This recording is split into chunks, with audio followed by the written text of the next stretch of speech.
Thinking of upgrading to electric? Well, we've got an offer for you. We're now offering an extra €3,000 off the price of an all-new Renault Zoe. Including the SEAI grant, that's €7,800 off a brand new Renault Zoe. Finance is available with 0% APR.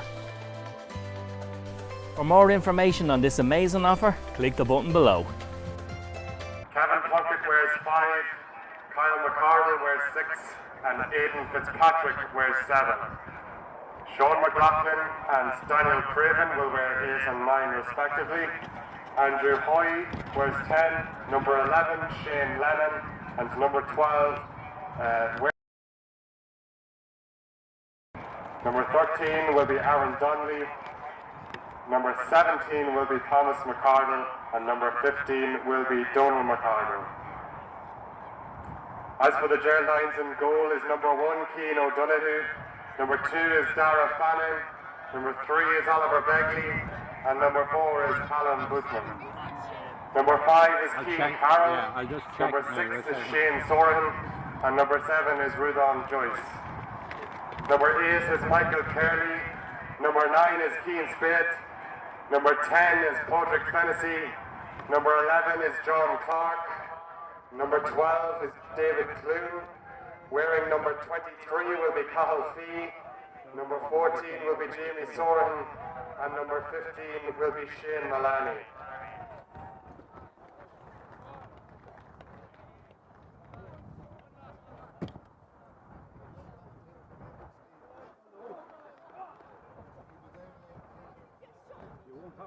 Right. Well, I'll just check the mic here, Dan, for yours is on there, Dan, and I'll tell you.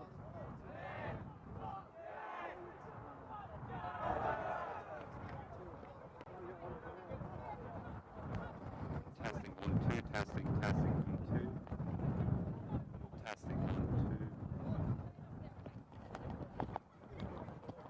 testing 1 2, testing.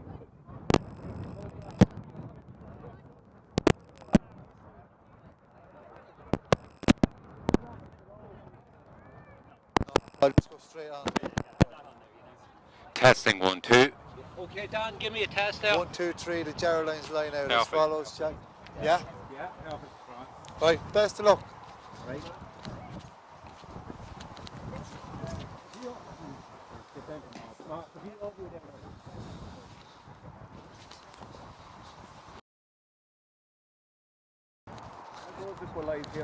Shane?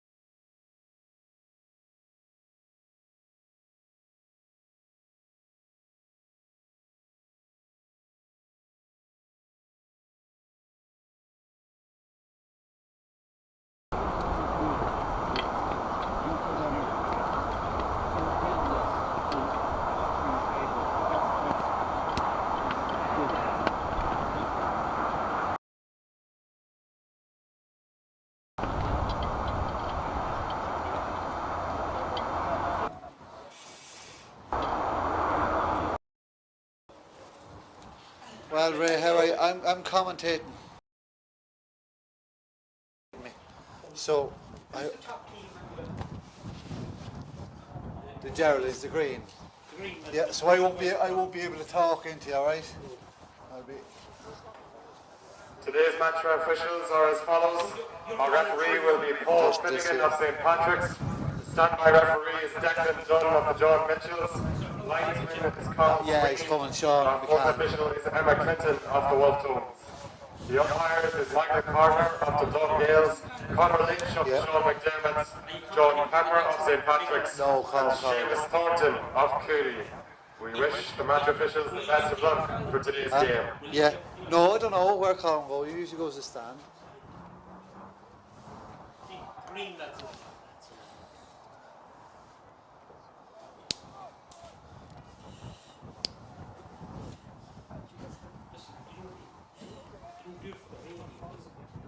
No, it's for the new TV, the telly. Yeah.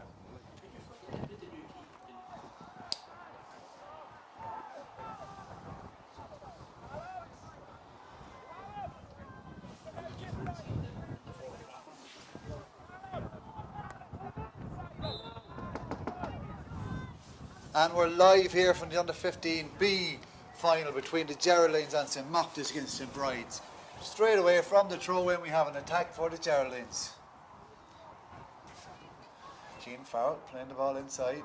The youngsters looking to get the perfect start from Soren in at full forward. Jamie, his brother is Shane at 6.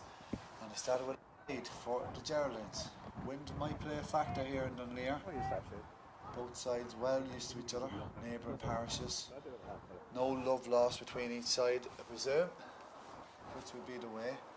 So now Adam Smart is going to take this kick out. How is he going to challenge this wind? Mochtas and Brides playing again the wind in the opening game. Lovely short to that sweeper, Donald McCardle. He's dropping back, he's trying to drive out of defence, does very well. Wasn't fouled. Into Daniel Craven, son of Mickey's, of course. He's involved with the management team. Established player from Roach Emmets down the years. Ball has been worked in the half-back line. Paul Finnegan judges Ushing care to overcarry the ball. The ball has been flicked away to gain a couple of extra yards to get them let them get back in possession and set up their defence. Number 9 looks to take a Keen Spate. He's the talented young fella coming into this side. Dundalk FC player plays the ball over the top. That's a wonderful quick free kick. Well held there. Looks to be, yes, over the bar from Shane Maloney. That's an opening score for the Geraldines. They've bossed that early possession and the pressure that inside kick out, and Maloney with the first score of the game. That should settle the Geraldines down. Combination side coming into the semi-final. Oh, sorry, to beat the Finbars, I should say. Working a short again, Oisin Kerr. He looked to get that ball away quickly. Number 23 and tackling is Cathal Fee. Number 16 on his back. He looks up. Spate again. In the thick of the action here. Drives at his man, that sweeper, or that Aaron Donnelly. Spate driving into the heart of the defence. Looks to win a free. Looks to take it on himself. Lays it off to the man, Maloney. Maloney plays the 1-2. Spate finds his range and kicks it over the bar. It's the second score for the Geraldines, and Keen Spade has opened up a 2-0 lead. So excellent start with the win behind them. They'll want to get the scores on the board. They look to be pressuring very well here. And as you'll find, Adam Smart is trying to take his time with the kickouts, slow that clock down against the wind as much as possible. He goes long this time, over the top. Great length in that kick out. Well fielded there by the number 11, Shane Lennon. Brother of Craig's, of course, will be playing in the senior final with the Mochtas this year. That's just a foul on their first attack by Aaron Donnelly. Geraldines look to get it away, over the top of Spate. Just a little bit too eager there. Daniel Craven again in possession, looking up, composed, nothing on, turns back into the field.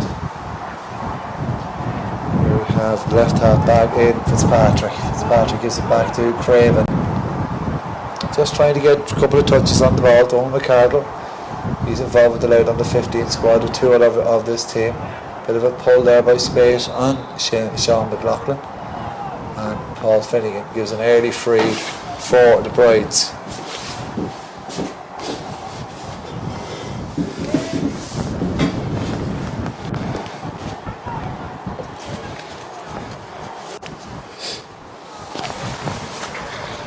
That's over the bar. It's a great free, great response to the Brides.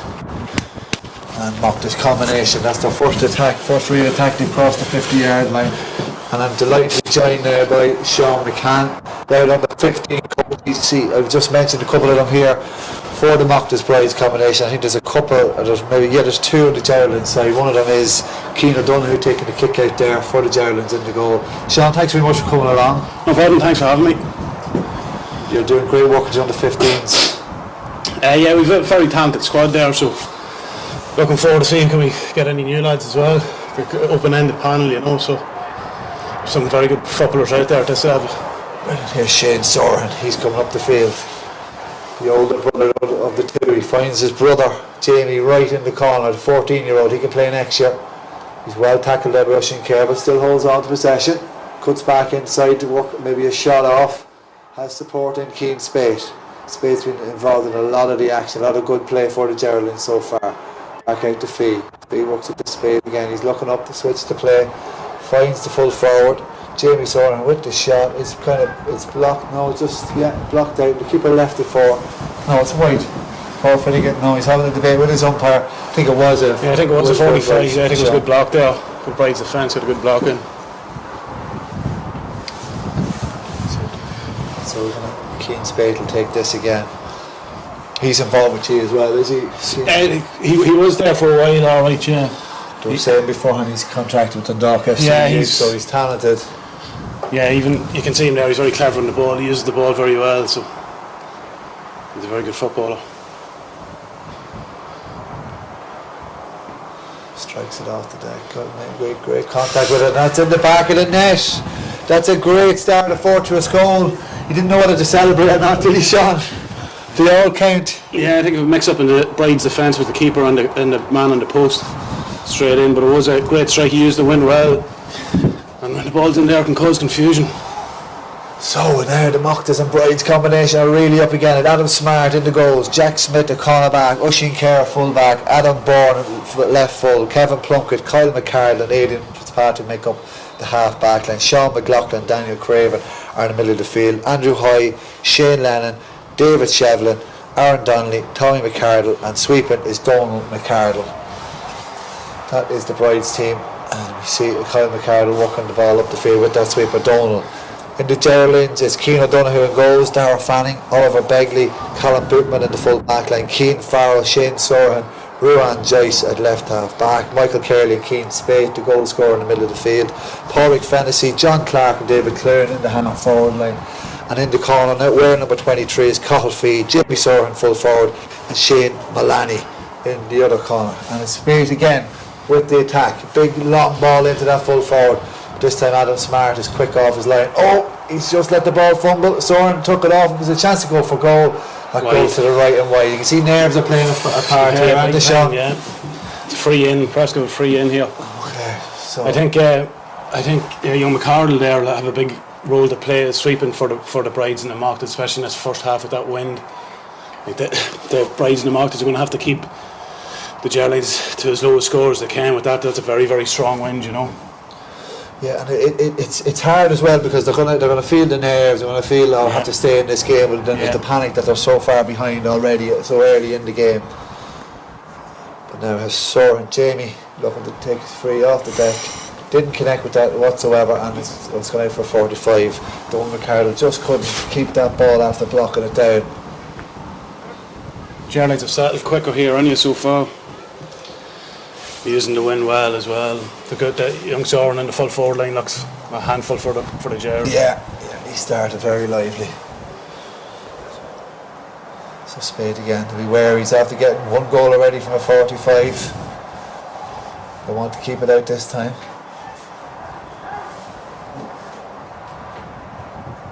Sometimes hitting a 45, the wind just takes the ball and has a life of its own. Yeah, big time, especially with that wind. Just all he needs to connect well with it. Snatched across at that time, didn't let it go wide. It's out there for a shot at goal. Another goal. As you said, the line with Pairc Fennessy was on hand to finish it and put another goal. So it's 2-2 to 1 here so far. Just that 45 again. Yeah, causing havoc. Just causing confusion in there. In fairness, the Brides and the Mochtas probably should have let the ball go wide, kept it in play, and another goal. So that's another early setback to the Brides Mochtas combination. The Brides and Mochtas just need a score now to settle themselves. Cheers again, Chris Farrell, is it? Yeah, they're looking to respond as Shane Malani comes out in possession. Plays the ball across to Shane Soren, who's pushed up, finds the younger brother, wearing 14. He is 14, turns back, giving it to the other midfielder, Michael Carley. Carley looks round, does the right thing, keeps the ball alive. Centre back, looks to have a shot. It's just, it's inside the post. Shane Soren with the early point. They just can't get a response at all, the Mochtas and Brides. No, they just can't. They can't get out past the middle of the field. They need to maybe work a short kick out and work the ball up the field here. The Gers are well on top around the middle of the field. That's always the way in the final as well. It's that nerves, it's that tension, especially as a young fella. Yeah.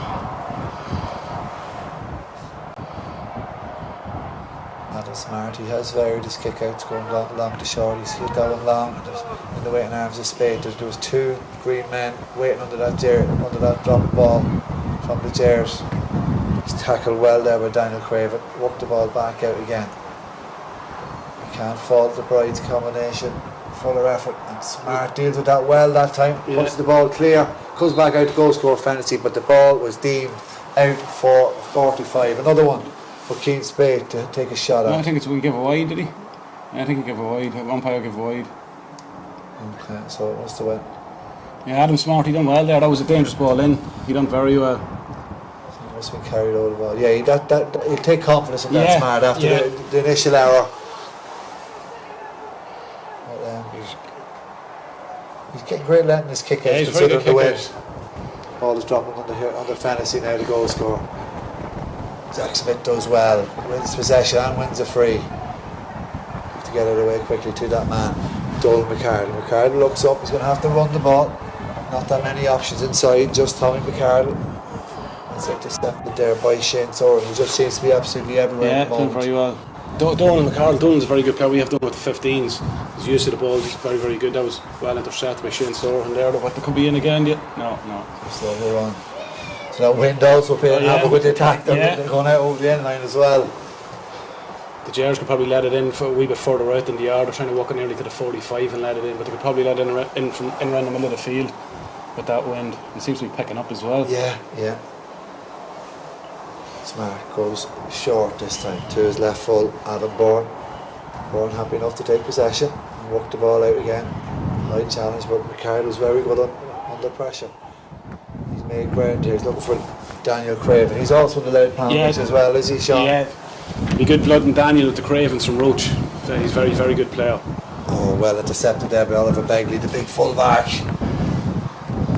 Gets the ball up the field to the full forward, kept alive, he flicks it short. To the Geraldines, 40 yards man, John Clark. Clark looks a tricky customer, very good in possession. Back to Soren. Soren drive and run, drives past David Shevlin. It's another great stroke, no wide. Just to the right and wide. Yeah, he's very dominant so far, isn't he, Soren? He's really controlling the game himself and Keane Spade around the middle of the field there. Centre half midfield, very impressive. And it's a case of, well, there's no real shape when you're playing against the wind, you're piling that pressure on, your half back line's going to drive up the field. They look comfortable in possession. You Keane Farrell as well with Louth. Yeah, Keane very good, accomplished footballer. He's very good on the breaking ball and he's very good on the ball as well. So he hasn't really got into the game as yet, but Aaron Donnelly on the attack for the combination side. Does well under pressure, he's very composed. Talented soccer player within Joseph St. Kevin's boys up in Dublin. So ball is worked back to Kevin Pluckett. Pluckett tidy in possession, gives it back to David Shevlin. Shevlin come in, he started with 17 in his bag. A few missing jerseys in the kit bike. Does care. Begley again at full back, strong, composed in possession. He's not happy to sit back, he's driving out the field. Long ball in the direction of Fee. Fee reads the bounce, judges it well, controls it, picks it up, lays it off to the other midfielder, Michael Carley. Carley cuts inside, gets by his man, looking for the support. Deemed to overcarry by Paul Finnegan. Yeah, it was good work with the Brides and Mochtas there. They worked very hard to win the ball back. I think it was Daniel Craven actually that got back in there and good tackling. Donnelly again. He's looking to bring the attack and wins a free. Wants to take it quickly. Paul decides he wants to take a name in the book. We know harm here for the Brides and the Mochtas. Maybe slow this down, take the sting out of the game for a couple of minutes. Daniel Craven scored in just a few minutes ago. Same area. 2-3 to 1 point on the left foot. Drills it in. Not going to make the target. Still alive. There, he drops it to Donnelly. Donnelly's really coming to the fore this past few minutes and he's won a free for side close up. So when they do get the ball in there, they're a threat, Sean. Yeah, they definitely are. The Brides, they're nippy inside, and if they can just stay in the game till half time, they'll have a big chance in the second half. It's just about maybe keeping the scoreboard ticking here for the rest of this half.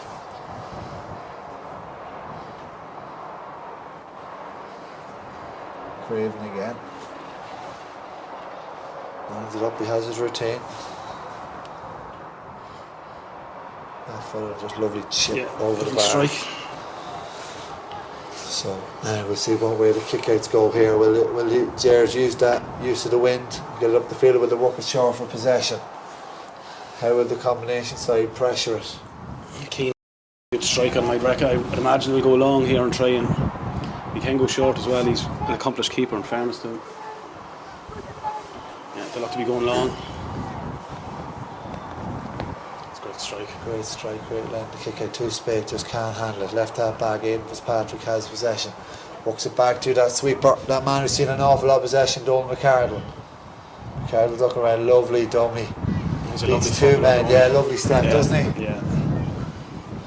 He's cut back. And he's a chance. Yeah, he's worked it very well there with Shane Lennon. Chance of man inside. Man inside, that man is number 18. Tommy McCardle just wasn't able to get the quick release.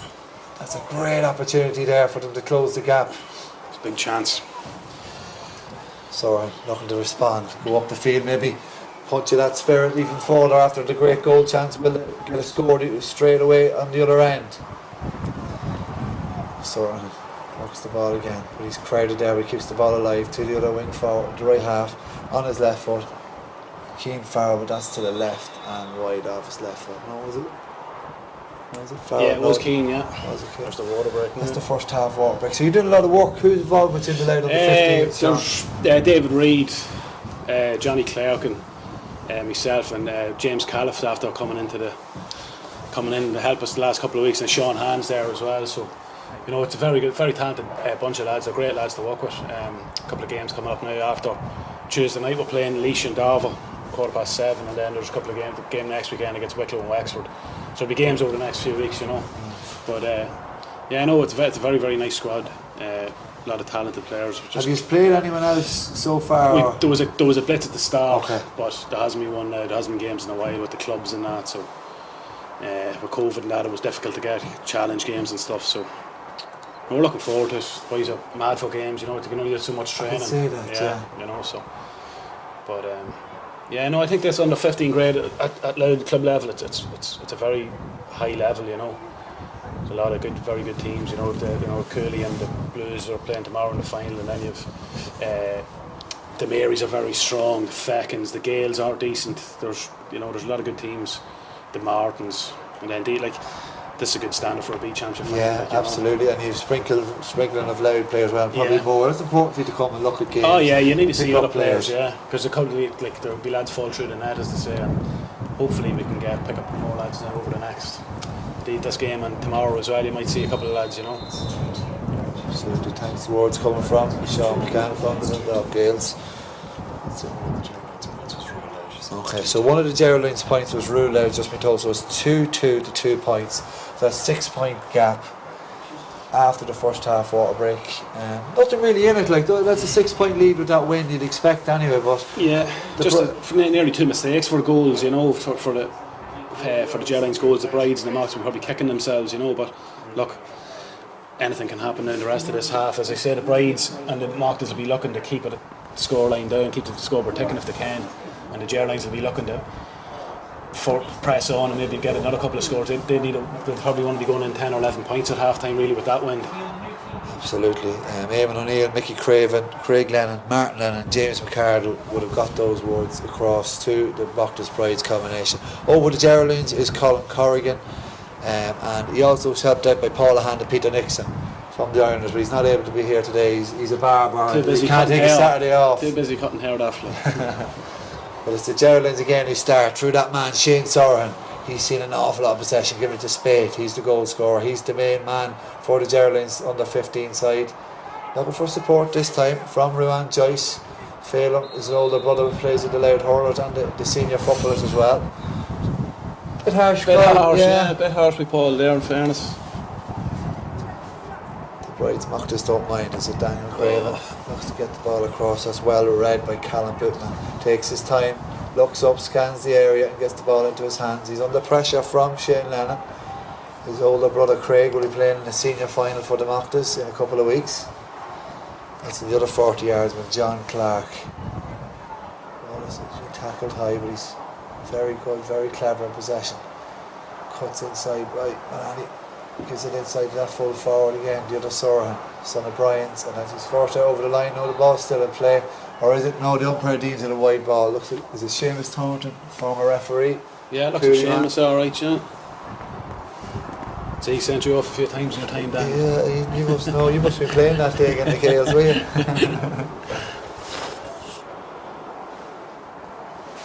Adam Smart with the kick out. Clips it again to Adam Bourne. So there is Jack Smith. The ball across to Aidan Fitzpatrick. Fitzpatrick's seen a wall of green in front of him.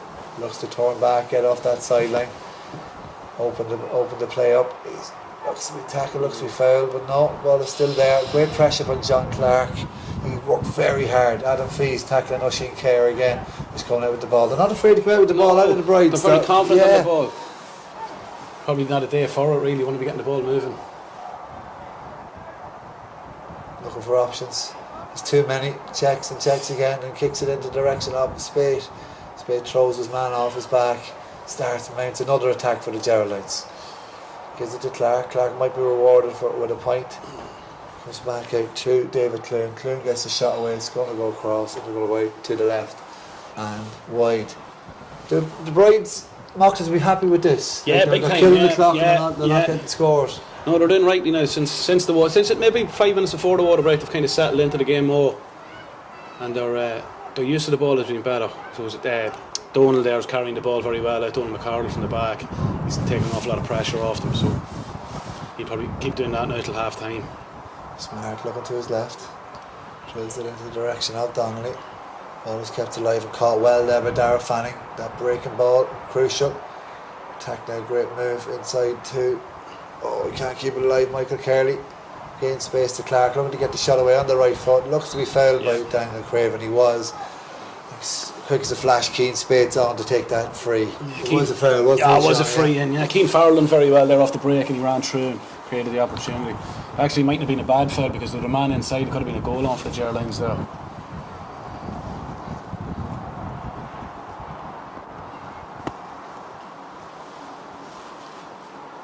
Spade with the shot off the deck. Lovely strike. Yeah, makes complete sure of that with the strike off the deck.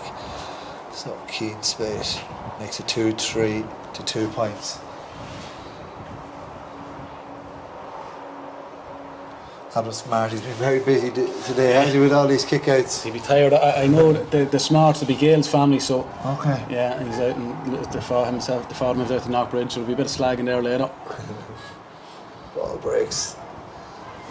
John Lee does very well. Yeah, he's a key attacker. He's getting an awful lot of possession. He's bringing the fight to the Geraldines here. Shane Lennon looks up. He has Tommy McCardle inside. Tommy says work the ball across to Andrew Hyde. Ball comes right back out to Donald McCardle. He looks to take on the challenger of David Clune. Clune can't get him though. Head up football all the time, plays the ball in the direction of Donnelly. Donnelly somehow gets it. There's men on either side. Donnelly takes a shot on himself and just wasn't the right option, was it, Sean? He should have probably walked it in again. It's good work there by Shane Lennon and Donald McCardle. Shane's a very good footballer as well. Like his older brother, he's very confident, very good in the ball, doesn't give it away, clever. He seems to have gone in, now he's following Shane Soren into the middle of the field.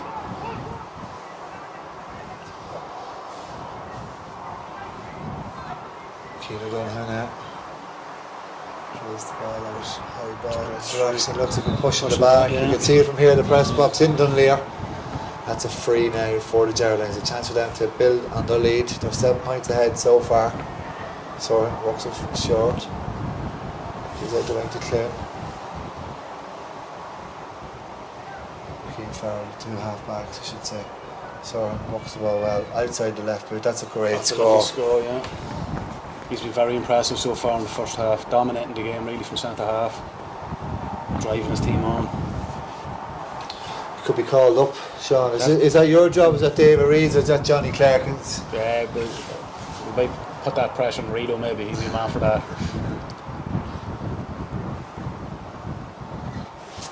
So 2-4 to 2 points. Adam Smart with the kick out again. He has options. He's Adam Bourne here out on the right touchline, unmarked. Gives a short into Daniel Craven. Craven again, excellent possession, just under pressure there, gives the ball away, trying to give it to Kyle McCardle. The right man has it for the Derek Keane Spade, intercepted by Craven, but falls to John Clark. Clark just can't get it up, and Craven redeems his error and picks up possession, drives out from left full. He's a long way to go. Done very well. You always find when you lose the ball or give it away, you're pulled to get back and try and win it. And that was the case the there. back was we up to try and get it back. He done very, very well. It's a pity you can't do that all the time, but that'd be. You never lose it. Ball is played up. That's given to Glen, and then it just nips in. Lovely chip lift. He looks up. Checks inside by Spade, Keane Spade. Lays it off. Lovely ball to Craven. Craven just has that man in full forward, Tommy McCardle in there. Wearing 18. Started full forward, the best of the few jerseys, like I said. So Sean McLaughlin just gets caught out there by his mark. An extra touch he probably didn't need to do. Carey's been quite solid today as well. He's a big man for 15, isn't he? He's a big lad. Rowan Joyce gives out to Soren. Back to Curly. Curly can afford to let the ball drop. He's space, time to pick it up. Lovely side step onto his left. Inside, working it to the full forward. Jamie Soren, that's just gone to the left and right. Kind of snatched at that effort, didn't he? Yeah, he probably more time than he realised.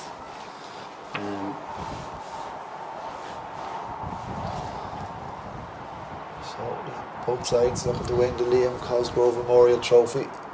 Former Dunleer clubman, played in Dunleer today. The pitch is looking super for the junior final ahead of us, and this under 15B finals. Shane Soren looks to try and win the ball and win the cup for the Geraldines. Here's the ball inside to John Clark. Clark can't keep possession there, and it's Kyle McCardle who's growing as he proceeds as the game goes on. That's that man again, Daniel Craven. Gives it out to Shane Lennon. And it looks inside for the first time, direct ball in, and it's a big battle there with Oliver Begley, and he just sets out in front to Tommy McCardle, plays the ball long again. That's going to break. There's going to be a battle here between Andrew High and John Clark, and High wins it, shows quick feet, goes by the goal scorer, one of the scorers, David Clune. Still in possession. They don't give the ball away now. They're composed in possession. They're doing very well to take, as you say, take the sting out of the game. They're slowing it down, and they're not just kicking it up the field for the sake of it against the wind. They're using the ball rightly. It's a good ball inside. Yeah, to that man Donnelly. Donnelly looks very, very impressive here. Yeah, he's very lively. Clips the ball out. David Shevlin has a chance. He's looking inside. He's under pressure from Rowan Joyce. He needs support. Yeah, he's looking for that support. He has it in. Kevin Plunkett can't get it. Just nipped down in front of him by Pairc, trying to see the goal score. Back out, worked out twice to Donnelly. Donnelly can't get it away. Daniel Craven on his left foot should get a score. Clips it, just goes short. Oh, big clash there between McCardle and the goalie, Keane O'Donoghue. Oh yeah, it was a big hit, wasn't it, Sean? Yeah, I think in fairness, he'd every right to go for the ball. You know, the keeper done very well, Keane done very well. I think Keane looks to be okay, but it was a big clash there now. So it looks like the full forward for the Brides St.Mochtas combination has come off the worst. Tommy McCardle, player number 18. It's how you fall or how you land. Yeah, he could have landed awkwardly on it there. Just hard to see. It might do the Brides and the St.Mochtas no harm here, just to run down the clock a wee bit too. He's joint captain Tommy McCardle. Goes to De La Salle. So we went, Sean. No, I was CBS. CBS. Man. I was saying no more. Well, I was there and I didn't really go in much. Receiving treatment. Hopefully the infield's alright. A couple of subs and warmed up.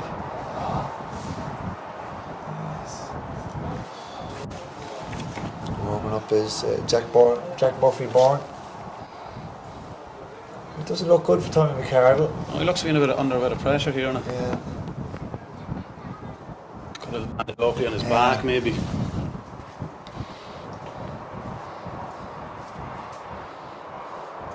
Slows the clock right there.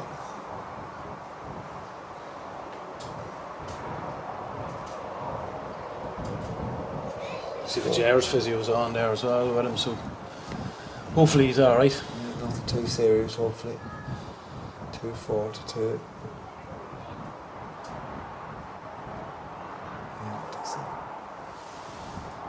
Doesn't look great. No, it doesn't look great. Doesn't look like he's going to come on. That's a pity.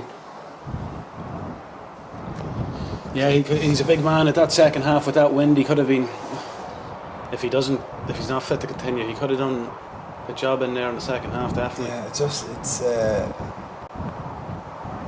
worrying. You know, a young fella looking forward to this day for so long, and then it comes up like this, and he gets an injury. It looks like he's holding his shoulder. Yeah, I see the selectors here pointing to his shoulder, so hopefully it's not a dislocation or a break.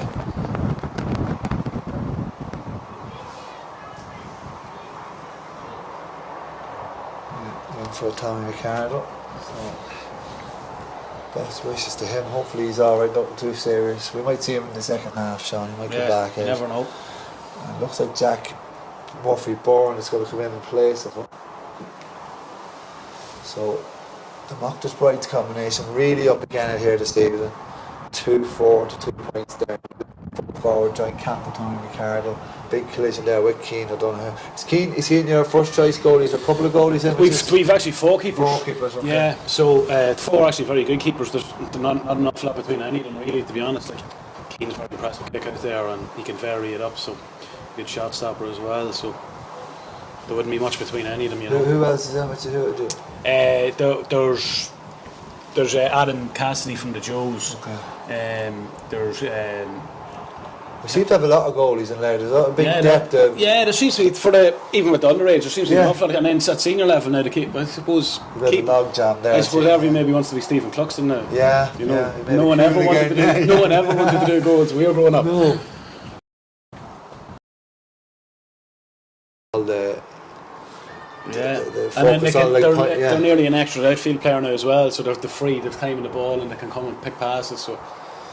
So unfortunately, it looks like Tommy McCardle's day is ended. Full forward, just holding the shoulder. You know it's serious as well when the mother's out in the field as well. So he makes way to see. Substitution on the St.Brides Emmets team. Number 21, Jack Murphy-Bourne will come on to replace number 18, Thomas McCartney. Jack Murphy-Bourne from the CBS, from the St.Mochtas club. He comes in, and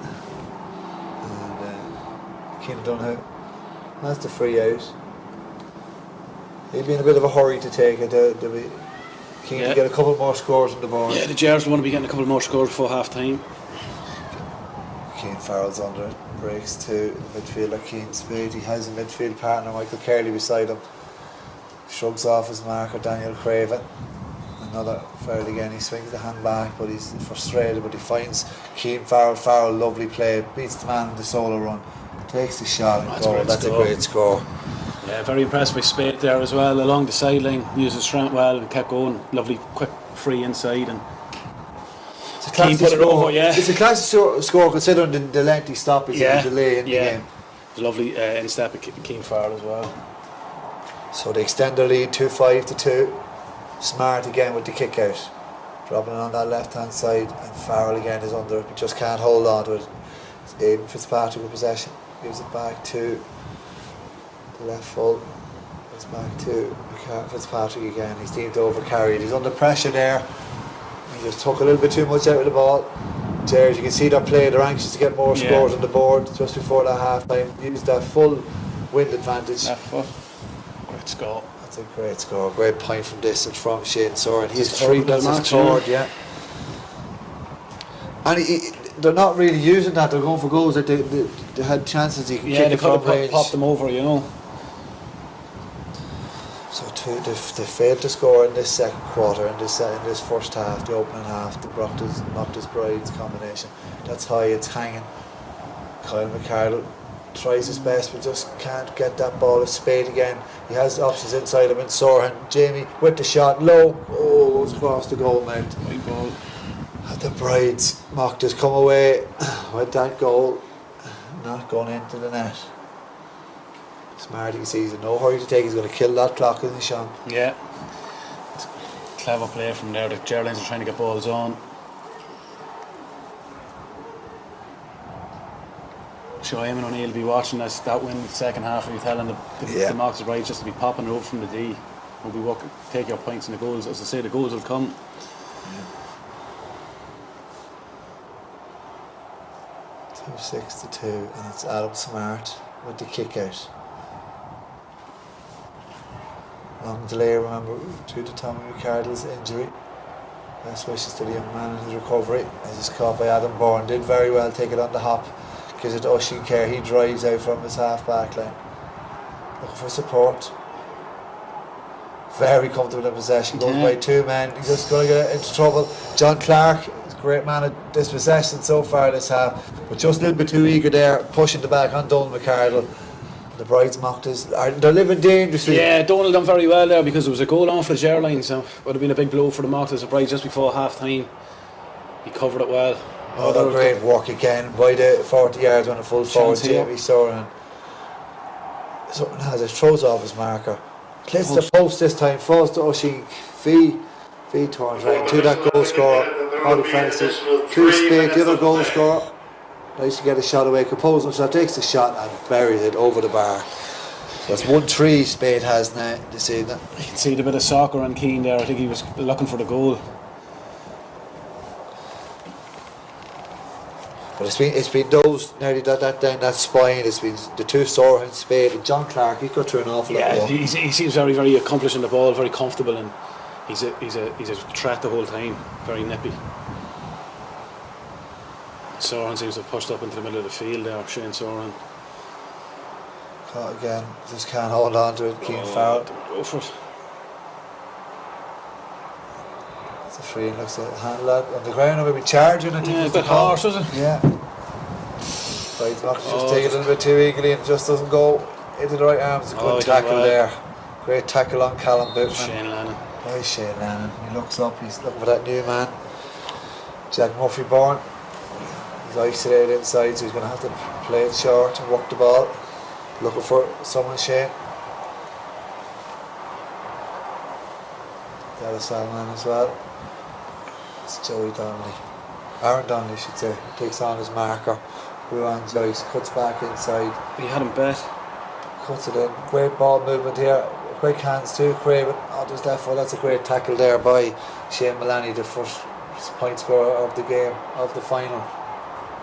Bit of pressure and attack here by the Brides Mochtas. Aidan Fitzpatrick gives the ball out and he's found Andrew High is dispossessed, and it's half time.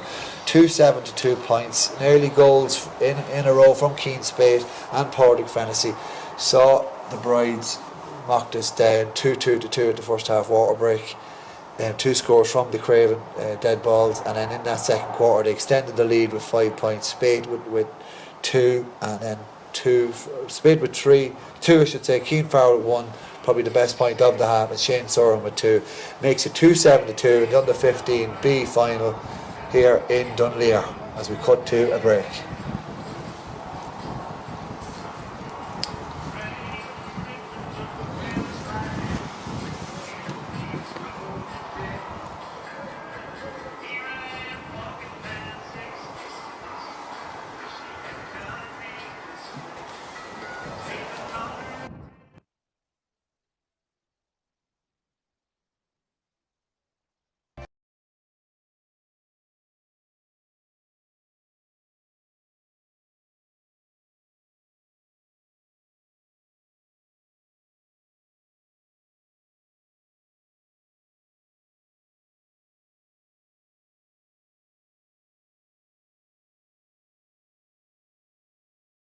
Thinking of upgrading to electric? Well, we've got an offer for you. We're now offering an extra €3,000 off the price of an all-new Renault Zoe. Including the SEAI grant, that's €7,800 off a brand new Renault Zoe. Finance is available with 0% APR. For more information on this amazing offer, click the button below.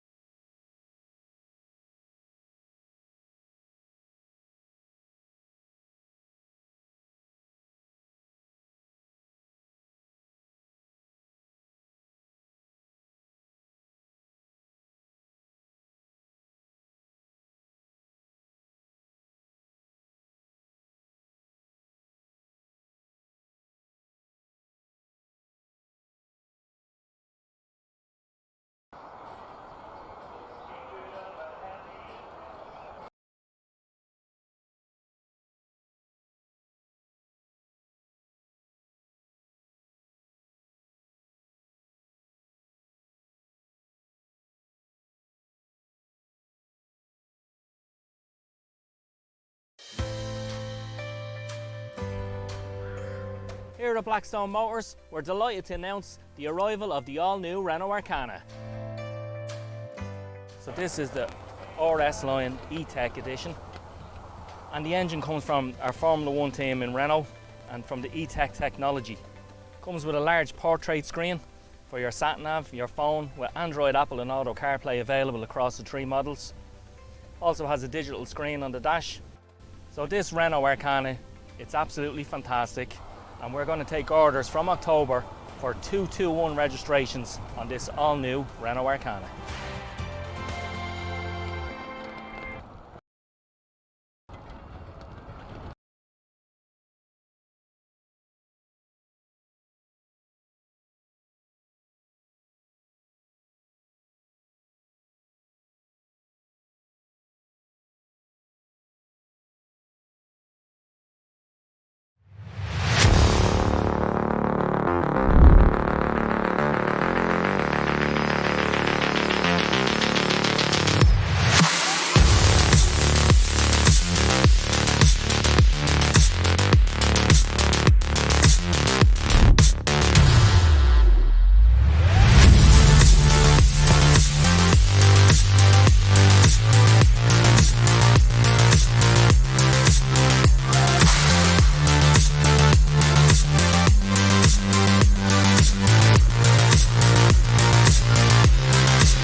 The way this camera's kind of tight in, so I know, I know.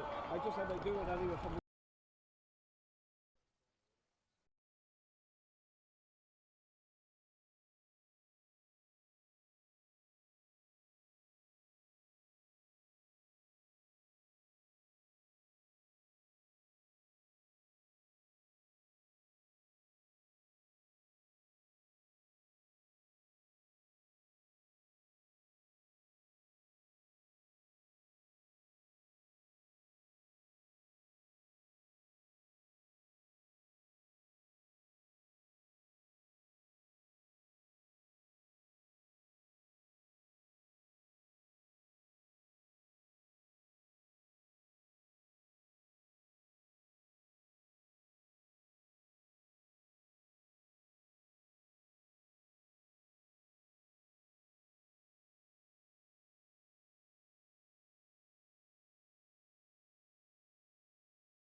Actually, isn't it they'll amazing down the with the amount big of they'll down with the big oil. That's probably too small, right?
Not dark, or is that?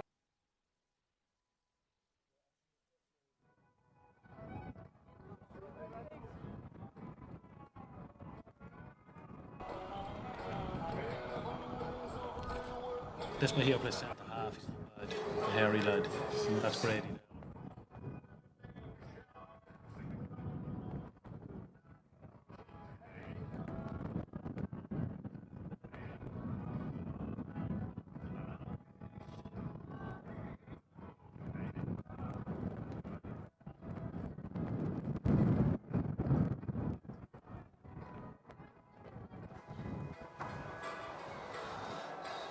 Seventeen has come in for the Geraldines. Taggart. 17 or 16?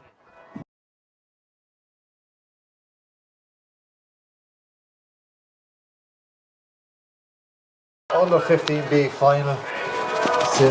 St.Brides, Mhuiri are all again at here. They're down 2-7 to 2 points at half time against the Geraldines.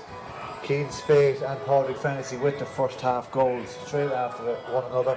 Coming in for the Geraldines at half time, Colonel Taggart has started in the forward line. Could be Conal Feeda has made way. We will confirm that.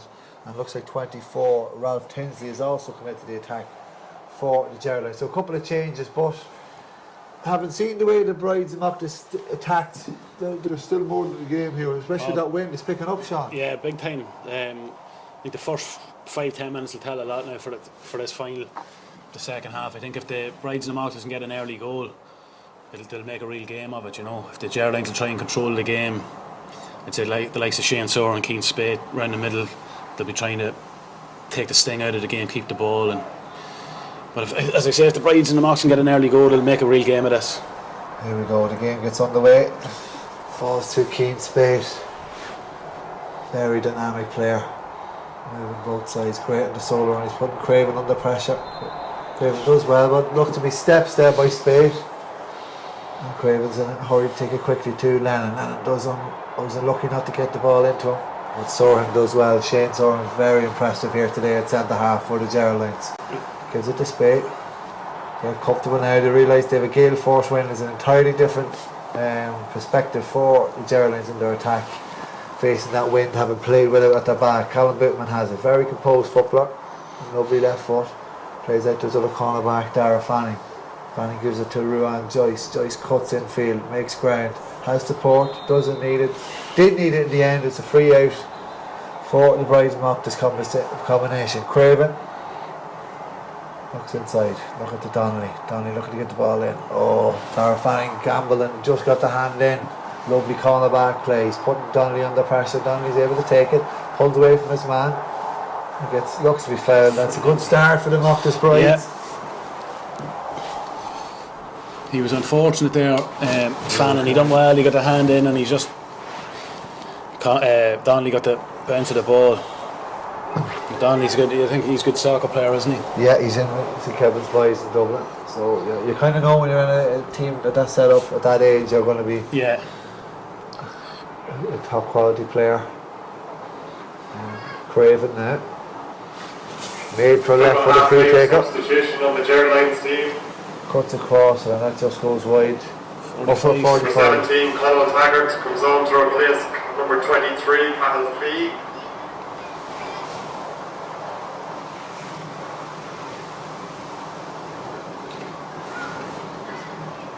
Number 24, Ralph Tinsley comes on for number 11, John Clark. Stephen, you're making the confirming the changes, so I think there's 3 changes. Conal Feed, John Clark has made way, along with goal scorer Pairc Fantasy. And number 22, Mhuiri comes on to replace 45 now for the Brides Mhuiri. That's clipped in by Donald McCardle. It's causing havoc again. We see now there's a tactic, gets the shot away. That's blocked, possibly a foot block. Yeah, looked a bit like a foot block from here. 45, the shot by Donnelly. Yes, that 45 in, it's it's nearly like hockey or something with a penalty. With that wind, you know, it's causing havoc in there. Drop it in and see what happens. Yeah. Who's going to be quickest to react? Daniel Craven comes out to take it this time. Ricardo took the first one. It's just about putting it in the mixer. Craven does so. Falls through Carver. There's a sub. Jack Murphy ball gets the shot away. Just gets the sting taken out of it by the defender. Then Shane Mullaney, and looks to be a bit of a head injury for Mullaney. He got the first point of the game. A great chance there by Jack Murphy Bourne. Yeah, in fairness to Mullaney, done very well there. He nearly, as you say, put your head where people wouldn't put their hand, but he put his head in there. In fairness to him, it was a great block. So the Geraldines come away strong. I think he shrugged it off, so the corner back getting to an awful lot of work. Corner forward getting to an awful lot of work. Just went over the full back Oliver Begley's head. He's been very, very solid in there. Yeah, he's been brilliant. He was brilliant in the first half. He just misjudged that one. And Mullaney covered for him there, a great block. So Farrell takes the free. He took a solo and then moved it on, I think. Yeah, he took a solo during the free and then moved it, so... Free in for that's a bit of a giveaway, soft one, yeah. Daniel Craven is looking up, he wants Lennon to come over and take it, and Lennon does. He's looking for a right footer to kick it. Yeah, he's agreed to take it, so it's a good start here for the Brides, and just need to get a couple of scores. That wind is really, really picking up now.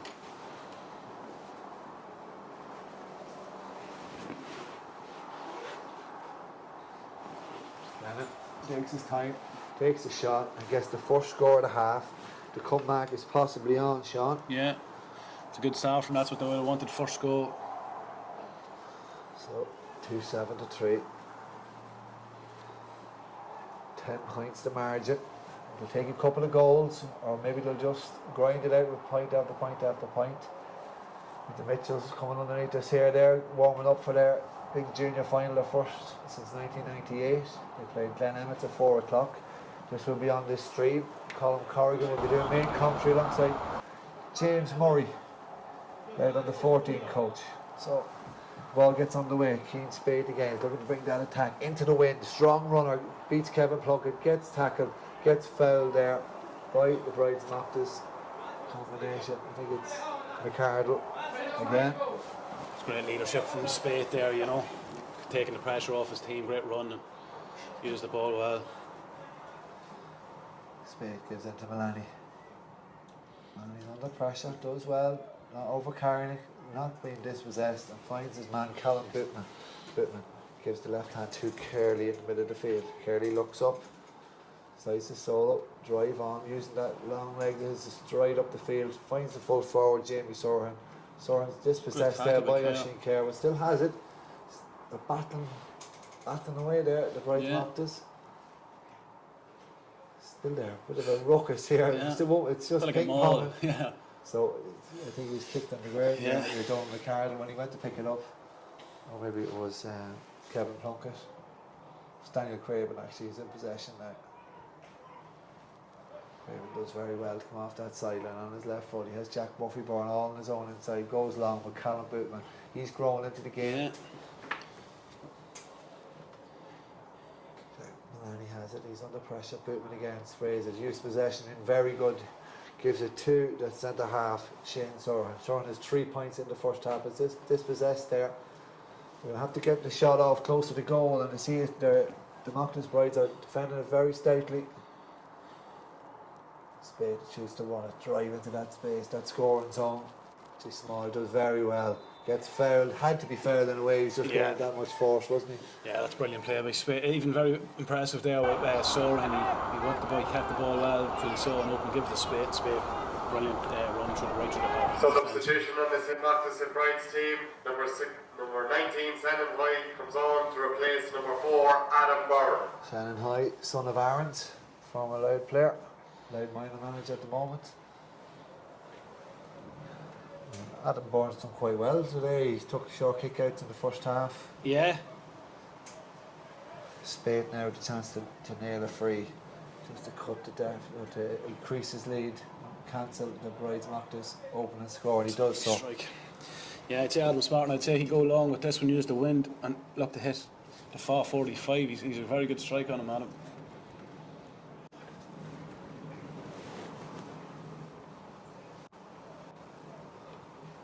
No, he went short. Yeah, walks it short to Kyle McCardle, looking to keep that possession. Walk the ball up the field. Oh, it's a great tackle by Sorhan. Completely dispossessed them. There's a race on here for the ball. Just goes out, the ball wins over the line. The Brides are up to keep the ball, keep possession. They're trying to walk it up the field, yeah. McCardle does well. There's a rushing Care. Both Care and Donald McCardle very comfortable on the ball. McCardle walking across. A lot of steps David there, he got away with it. Gets fouled. He's looking inside. Looking to go long into Jack Murphy-Bourne. Goes over the top to Dunleer. That's great hands there. Great fetch by Shane Mullaney. Looks he may be in that sweeper position, but he's dispossessed by Dunleer. Dunleer's bearing down the goal. Looked to go onto his right foot. Does so. Gets the shot away. That's a great score. His first of the day, and I think their first score from play. Yeah, that's a lovely score. Lovely strike of the ball. He's lively, Aaron. He's very, very lively in there. I wouldn't surprise you if he got in for a goal at some stage in the second half. You know who Sporting Idol is, Sean? Who scored a few goals. You're your favourite team down the years. He's a United man, is he? Yeah. He's a Derby now, actually. Oh, Rooney. Yeah, Rooney's his man. So on the attack, Patrick Carley. Michael Carley, I should say. Michael's very impressive. Big man, but he uses the ball very well. Doesn't waste it. Probably the difference in the two sides, just the use of possession. Yeah, the Geraldines are very, very clever in the use of the ball in the second half so far.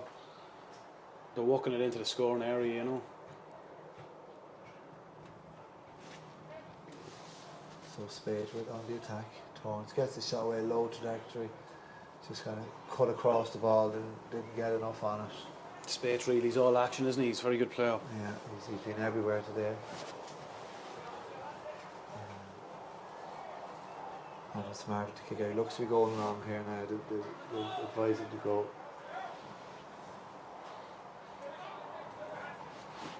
Great kick out with Spade. Goes long with that man again. Spade is under it. Plays the ball across the boot, man. Just goes over the head of the left half. But Donnelly's quick on. He's a man over the top. That's Lennon. Shane Lennon. Can he get it into the ball? Just too much with the wind. Needed to be perfect. It wasn't, and it overran. And you can see the frustration in Lennon there, because you know he got the ball in his hand. He had a great chance. Yeah, he was in for goal. Yeah. He got it. In fairness, he probably shouldn't have kicked past. He probably fist pass would have been on if he just fisted it over to Lennon. He was in for a goal, but the wind just took it. Keane done here now. He's in no hurry to take. He's probably told by Colin Corrigan. Take his time. Oh, he's clipped out here the right half. Great hands by Keane Farrell. He's in the Loud Development Squad, and you can see why. Super performance today by the right half. He's played it up to Ralph Tinsley. Tinsley does well. Keep possession, drives at his marker, Kyle McCardle. Lovely ball inside, lovely turn by Jamie. So a bear down a goal. Has men inside him, obviously taking himself. Possibly fouled for a penalty. Yes, Paul Finnegan. Yeah, he's given the penalty. So great chance here now. But it was a great run by Sorhan and great hands by Keane Farrell to start off that move. Yeah, Keane, he won the kick out well. Great ball down the line to Tinsley. He done well, laid off the Sorhan. It was a great run inside. I'd say a couple of his teammates weren't happy. They thought they were in for a goal, but this is a big chance now for Keane Spade. And the form of Spade is in, and his pedigree with Dundalk youths. Yeah, you'd be backing him. Yeah, he'd be backing him to add to his. He already has 1-4 to his so far today. But on smart. There's a chance to be a hero. It's a wonderful penalty. It's a wonderful penalty by that man, Keane Spade. A bit of a Jorginho about it. Yeah. Probably give them the eyes. We can't see them from here, but it looked that way. It looked a great penalty. So it's Sorhan combining with Spade again to cause the damage. Just push the advantage. Spade again. Right, yeah, Spade. He's just winning kick outs, but he's not happy to take the mark. He wants to drive at the heart of the St.Mochtas combination. Here's another man, Shane Sorhan, has had a great afternoon. Looks to get a shot away on his left foot. You just see the wind there. Yeah. They went over in the first half. Yeah. Just walking in a wee bit further there, and Yeah. he's a lovely left foot from Shane.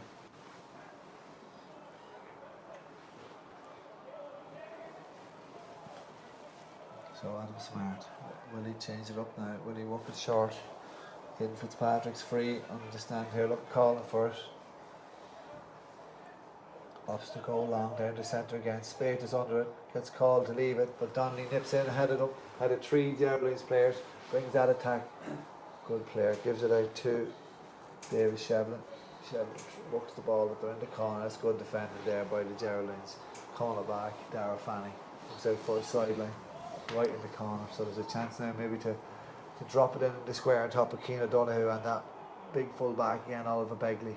The Brides and the Mock, they seem to have put Daniel Craven inside and full forward and taken Aaron Donnelly out the field. So they'll be trying early direct ball into Daniel. Books the There's a chance ball of a goal across here. to Andrew High. High gets the shot. Good score. Takes his time and taps it over the bar. Great score by Andrew. That's their second point. That's their third point of the half. Good response too from that crushing penalty. Yeah. I think they really need to get a goal soon to get themselves right back in this game.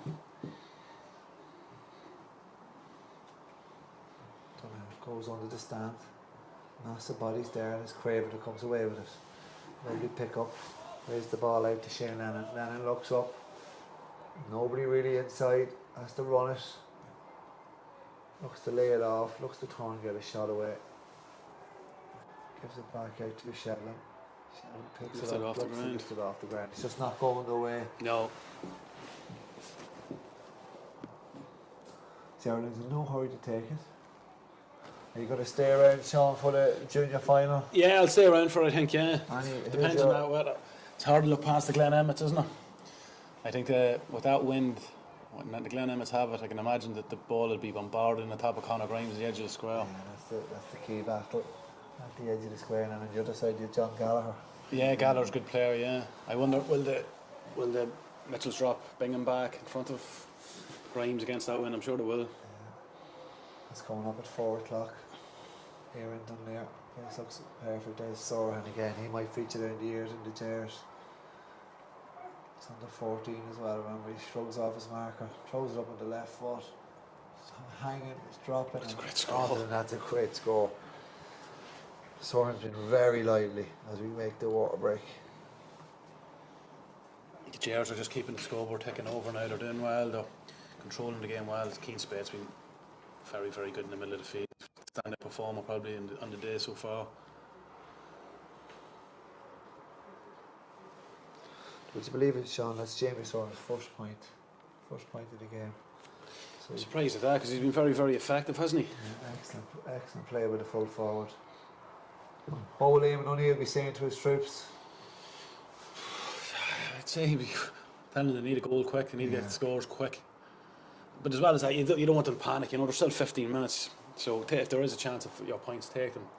And then when you get a goal chance, you're going to need to bury it, They're probably trying to walk it for a goal too early. Maybe they should be just walking at the edge of the D and popping them over, Yeah, absolutely. And then on the other side, Colin Corrigan, what would he be saying to his chargers? Keep going. I'd say just telling the Geraldines boys to keep going because they're doing everything right. They're keeping the ball up.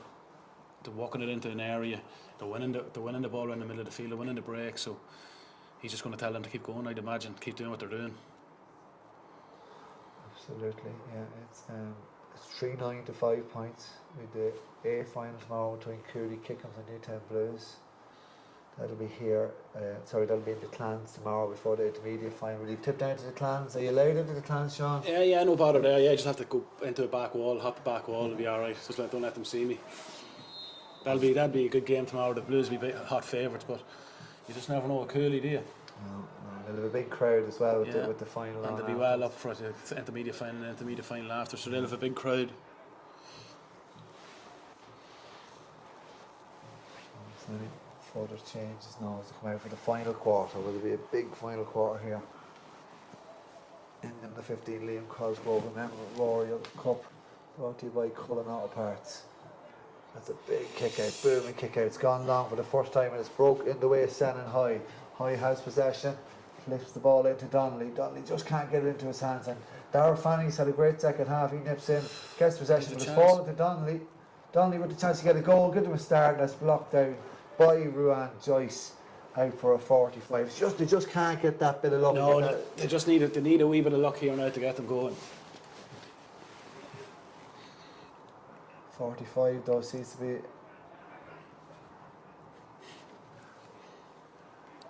.45 seemed to be the quickest route to goals this afternoon. They're nearly like a corner kick in soccer, aren't they? Yeah, they've had 2 chances in this half with 45. We've seen 2 goals come from it in the first half. They probably swung the game into favour of the Geraldines. To give them a good start, you know. Young Sen and high there, he's small, but he looks lively, like his father. Ball is Good clipped chance. in, ball is dropped, and the Geraldines is what again do well. That man Shane Sorhan gives it to Spake. Those two will be probably man of the match nominees. We'll probably confirm that towards the end. But there's plenty holding up their hand for the green and white of the Geraldines. So he's strong with the solo and he's gaining ground on his markers, just can't keep up with him. He doesn't want to give it to his brother, he wants to add to his tally. Eventually he has to give it to the brother. Turns out, looking for a second point of the game on his right foot this time. That's a great score. Yeah, looked like he didn't want to pass it to him, did it? That's Jamie's second point. 3-10-5 here in Dunleer. The three of them, the 2 Sorhans and Spade have been very, very impressive for then the spine of the team for the Geraldines. Along with Michael Carley's been very good as well. Just does enough. Sorry, drop out in the midfield that time for the kick out. Great tackle there. Wide Donnelly. Donnelly, for the losing side, possibly he's had a great game as well. Yeah, I think Donnelly and Donald McCardle was very impressive in the first half as well, driving out. Andrew Hyde's looking for that man on the far side. That's a great ball, great switch of play to David Shevlin. Shevlin turns around, he's dispossessed. It looks by Shane Mhuiri. Mhuiri does very well. He came in at half time, lifted the ball, deemed by Paul Finnegan. And Daniel Craig was in a hurry to take. He's going to drop it in into the square. Told to put it down.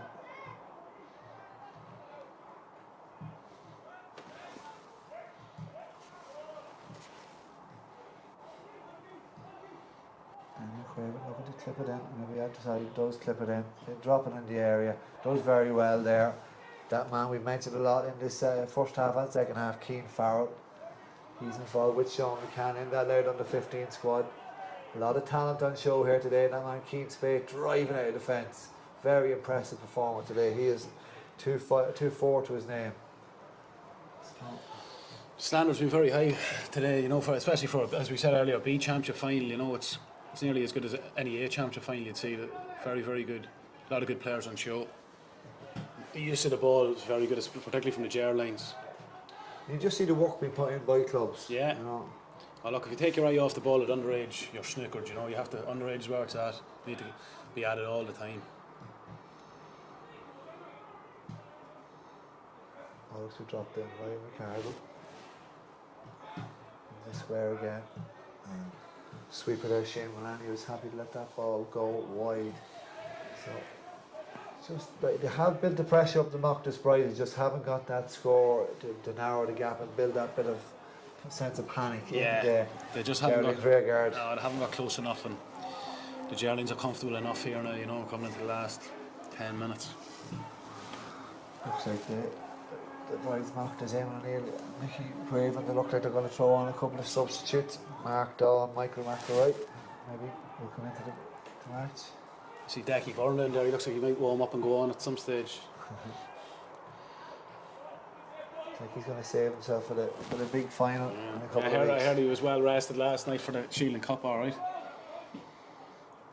Yeah, the Mary's gaining revenge in that Paddy Shield final. The 2020 final has been played yet, but the 2021 has been. Callum Bittman with the shot. He's played well, so we're going to have subs here. Yeah, it's McElroy I mentioned, Nicky Mackin. Substitution of the St.Mochtas Mark Daw as well. team. Number 25, Michael McElroy, will replace number 8, Sean McLaughlin. Number 27, Mark Daw, will replace number 10, Andrew Hoy. And number 26, Nicky Mackin, will replace number 17, David Shevlin. Nephew Pairc Mackin, senior player with the Brides.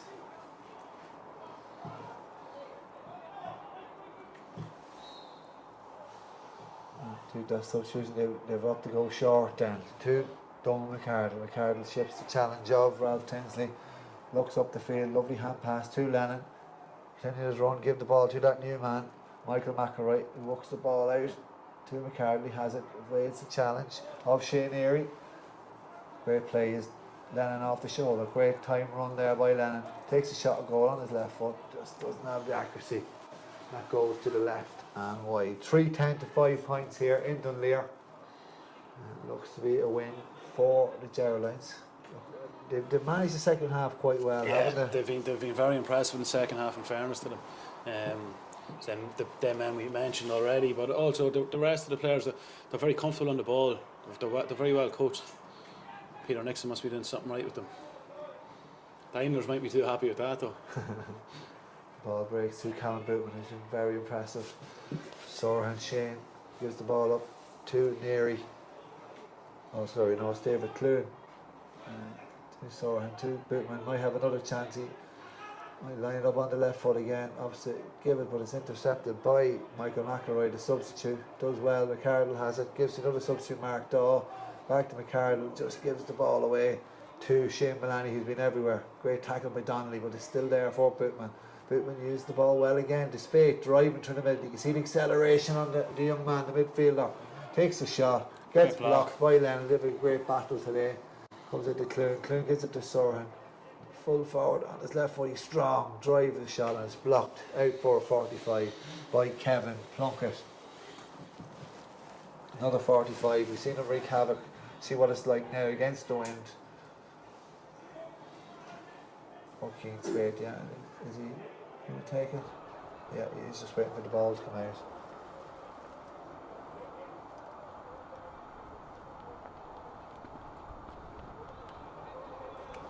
Number 22, Danan Colgan looks to be coming in for the Brides. Mhuiri.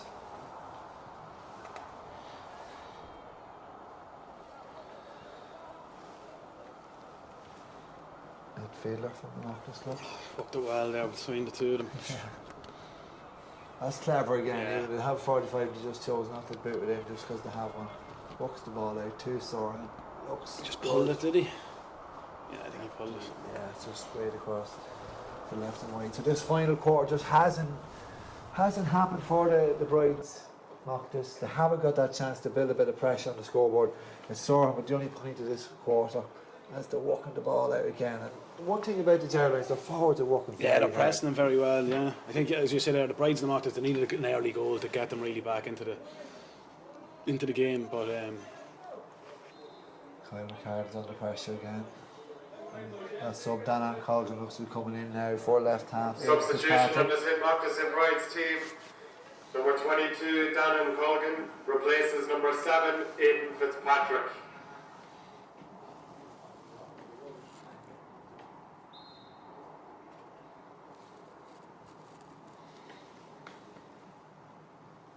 Played out across the field, intercepted by that new man Tinsley. Tinsley looks to get a shot of his own, but lays it off the Clune and bounces to himself.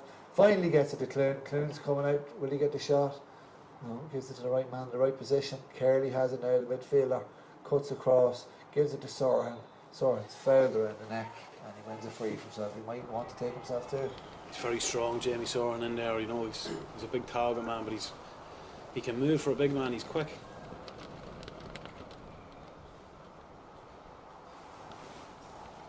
Spade now. I like the way Soren just dropped it. He knew it wasn't his to take. He drops it, gives it to Spade. He's a designated free taker. He looked to add to his tally. They should be making 1-5 for the day by Spade. And he lands it.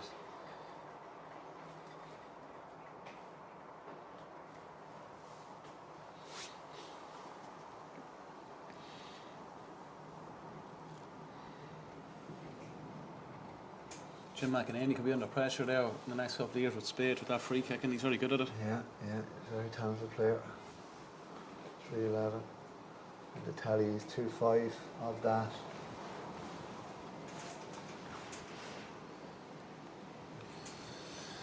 Man in behind if it gets to him. First high ball in the second half, and Oliver Begley, he's been very composed. Nearly too composed there, got the ball around his neck, but he's been brilliant He's dealt with any really high ball that's come into the square. Very strong. He's very calm on the ball, in fairness. His use of the ball is very good. Spade again on the left touchline, flicks it, keeps it on the deck, chips it into him. Lovely. It's great. Under real pressure, comes away with it. He's a talent. It's a great ball. Late tackle there. Paul Finnegan correctly gives the free as Jared looked to give a couple of subs a run. Looks like Donica Halfpenny's coming in along with Oisin Curran. And Colin Bootman, who's impressed in the second half, he looks to make way. Substitution on the Geraldines team. Number 21, Oisin Curran will come on to replace number 4, Colin Bootman. And number 19, Donica Halfpenny will come on to replace number 15, Shane Mullany. Shane Mullany's played very well in the second half. Playing that sweeper only got the point in the first half, so that's a bit of a round of applause for Mullany making way there. He's very, very good in the second half. He broke up the play well and used the ball very well.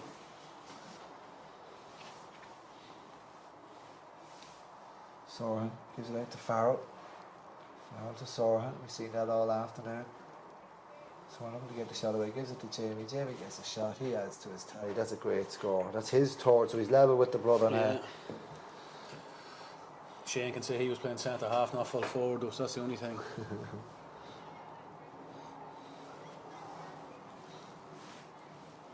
So 3-12 to 5.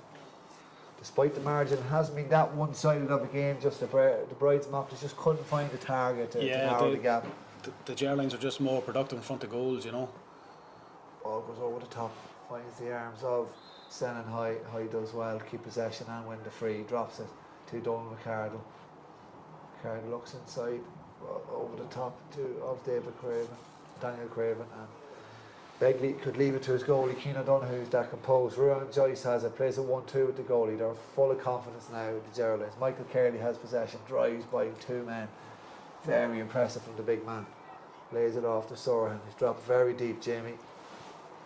Looking to give it to his brother this time now. Shane has it, more advanced position.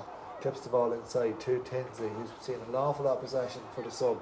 Gives it to a fellow sub, number 17. Cullen Tiger just snatched it down his left foot, and that's to the left and wide.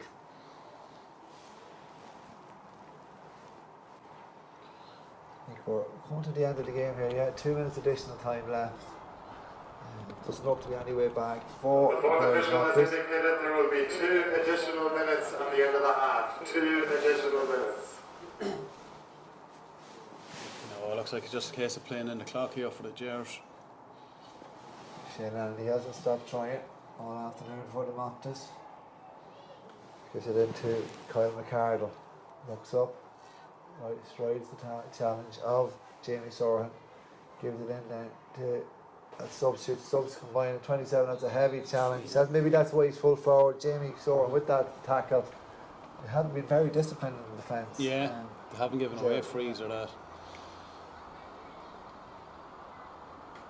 Daniel Craven, he hasn't stopped trying all afternoon. Puts it down on the deck again. Clip over his third point of the game.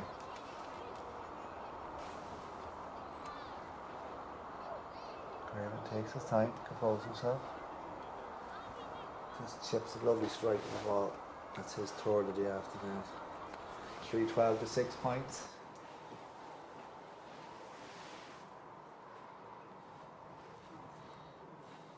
He's in absolutely no hurry to take this kick out. His side look to be winners of the Liam Cosgrove Memorial Cup.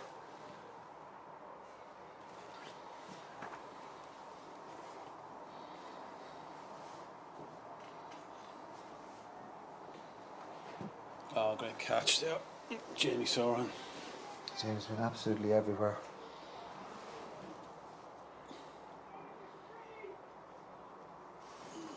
Ball played in over the top. Chance of a goal here. Taggart plays it inside to Tinsley, gets the flick, and that's a great finish. That's a perfect end to a perfect day for the Gers young fellas. That's a great score from Tinsley, he's impressed since he's come on. Yeah, he's a big strapping on his knees. I wonder if he was just struggling for fitness, but he's been very good since he came on at half time. Just got the fingertips to that to make it 4-12 and add to the Brides Mhuiri's misery.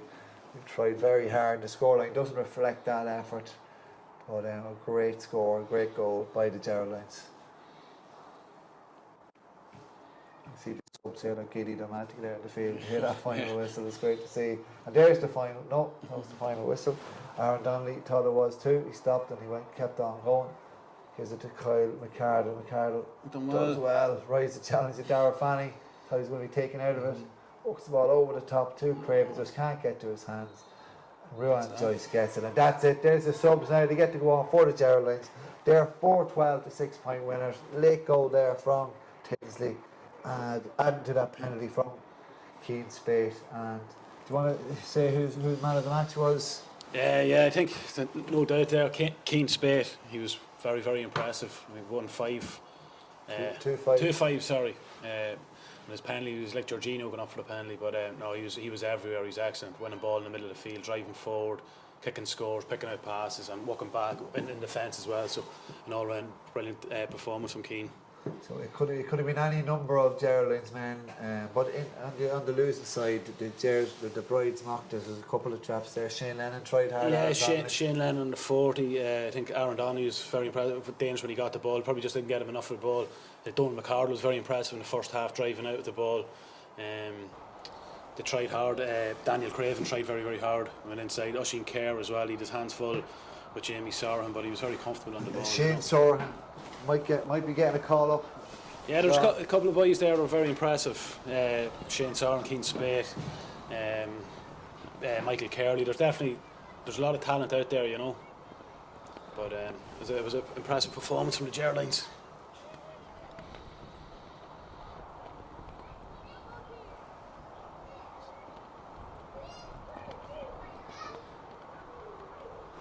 Just going to hang on there, wait for the presentation.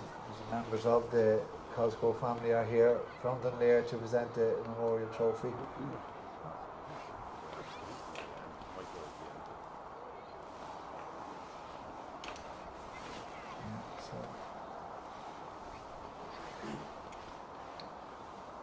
Valiant day, for the Geraldines. They had plenty of good performances all over, as we mentioned. Keane O'Donoghue who's in with Loud, along with Keane Farrell, who's been quite. He didn't really have much to do, but anything he did, he was very good. Quietly impressive, wasn't he? He was. Yeah, Keane O'Donoghue as well. His kickouts are very good, and even there at the end, you see how composed he was coming out with the ball. He played a great ball down the line. So, see them now. We're waiting for the winning Geraldines players to come over and receive the trophy.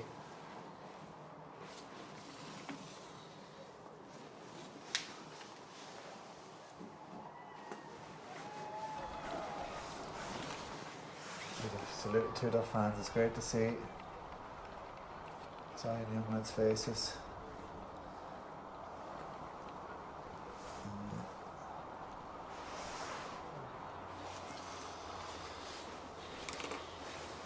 Just wait now for, there is a presentation, I'm not too sure. The dressing rooms are open for the first time with COVID. Yeah. Today, seeing that inside. So it's great to see it, isn't it? Yeah, so Kevin Gordon will get a chance to present the trophy to the winning Geraldines captain. Jason Cullen, sponsor, Cullen Autoparts. He's on sponsorship duty today, yeah. Jason. He's a tight top on him as well there. I just hope he doesn't drop the trophy.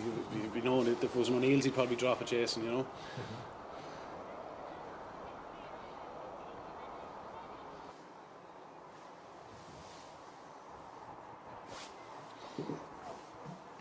Kevin Gordon with the speech, and it looks like the captain is Ruan Joyce.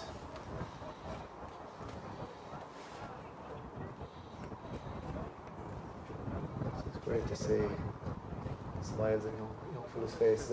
They've had a difficult time. You probably found that dealing with the young fellas, like having been in lockdowns and what have you. Yeah. Just mad to get out and play and be among their friends and their peers. You know how hard it was on us as adults playing football. It's very hard on young fellas when they can't be meeting up with their friends and can't be training. And it was very, very tough 18 months for them. Everyone, and you're very welcome to the presentation for the Liam Cosgrove Memorial Cup.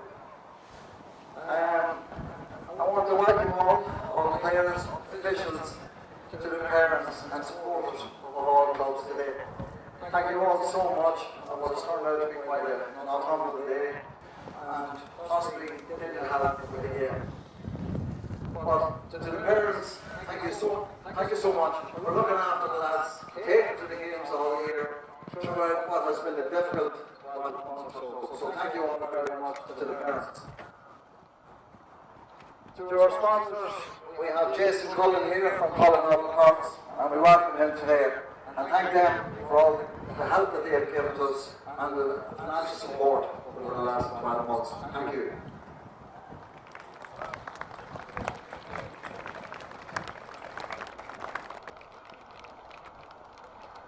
A very special welcome today to Mhuiri and Olivia Cosgrove.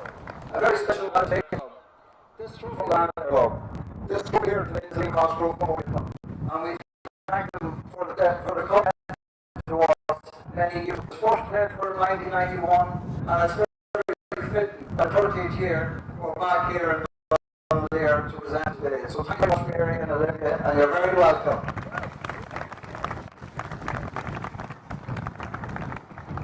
To Paul Flanagan, linesman, numbers, thank you very much. Everyone went well today, thank you. And also, can I thank Mark Byrne, Susan McShane, Francie McMullen for a contribution and their assistance to the year and to also for the programme today. Thank you so much for that.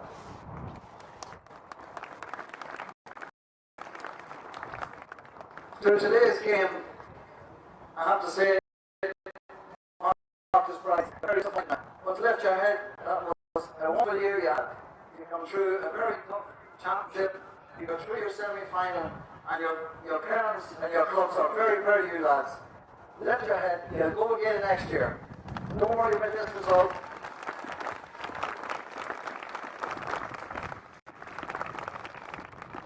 I know these lads behind us, and I know that we'll see that if the jersey's back out here. So thank you so much, lads. Keep going at it, and Elizabeth the winter, and you'll be back. Thank you.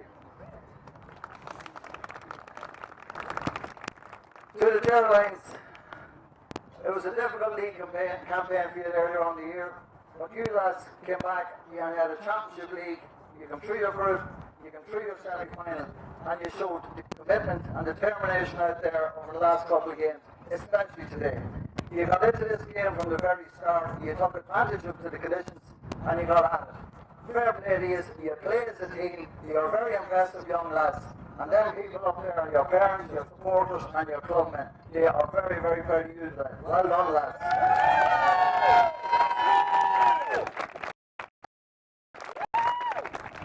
It is definitely good times ahead for the Gers after last night under 12 and looking at your under 15. So well done, and I've no doubt we'll be looking at that green jersey for many years ahead. Well done, boys. I'm going to ask Jason Cullen of Cullen Autoparts to come and present the Man of the Match Award. The lads up here behind us in blue TV, they decided, like many others here on the sideline, that the winner plays Man of the Match for his outstanding performance in his work rate throughout the day, some of the scores he took, his work in defence and in the forwards, his clean spirit.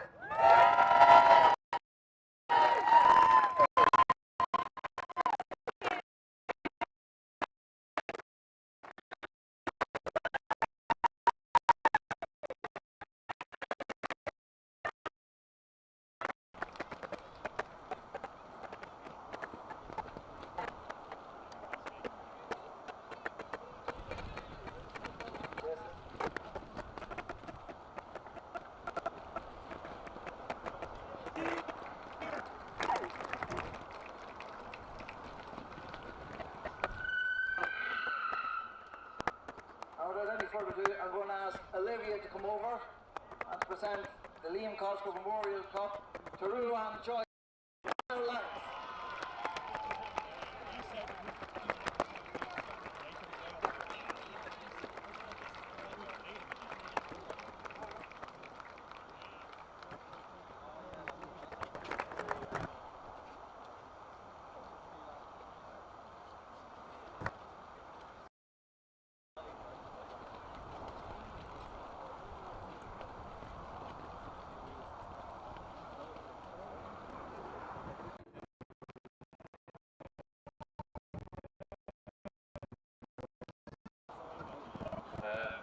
all, I'd like to thank St.Mochtas for coming out here and showing such good sportsmanship even in the face of defeat. I'd also like to thank our coaches, both old and new, for helping us get to where we are today. You've really helped and guided us into this championship, and you've helped us win this trophy that I have in my hand here. And I'd also like to thank my own teammates for always coming out to train. Great determination and pulling through even in the hardest of times, and as coaches honoring this trophy here. Come on the Jars!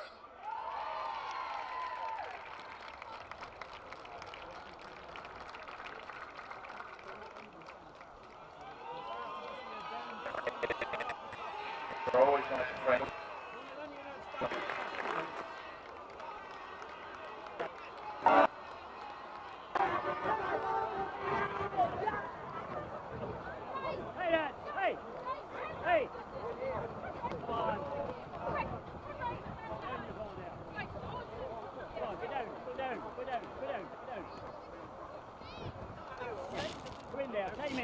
Come on, in you come. Come on, in you come. Come on. Hey. Right, guys, okay. This way, this way. Come on, give it a cheer. Come on. Come on, come on.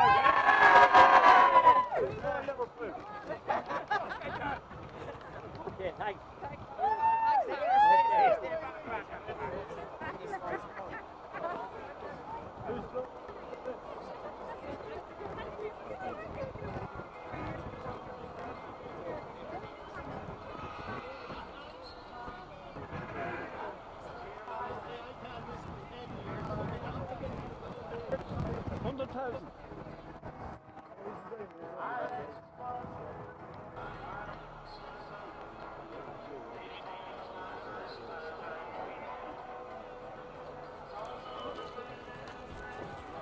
All right, sir. Okay.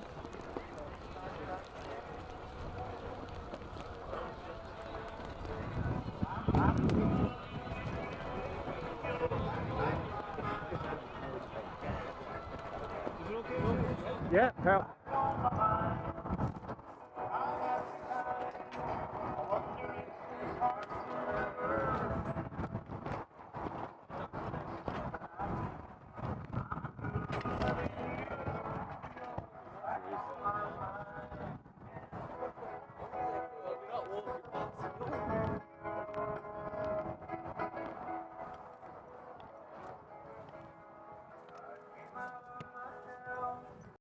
Thinking of upgrading to electric? Well, we've got an offer for you. We're now offering an extra €3,000 off the price of an all-new Renault Zoe. Including the SEAI grant, that's €7,800 off a brand new Renault Zoe. Finance is available with 0% APR.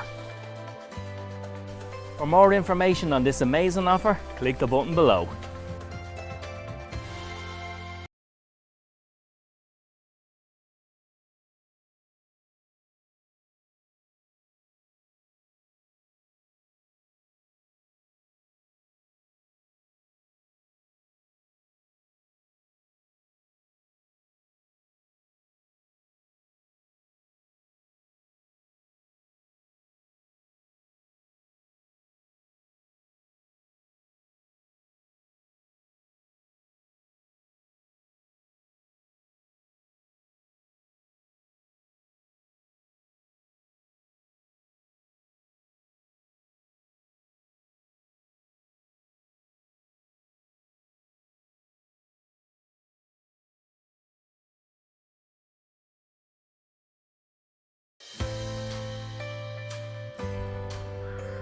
Here at Blackstone Motors, we're delighted to announce the arrival of the all-new Renault Arcana.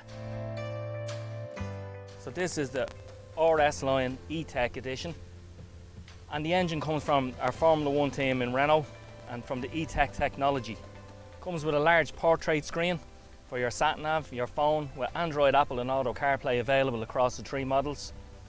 Also has a digital screen on the dash.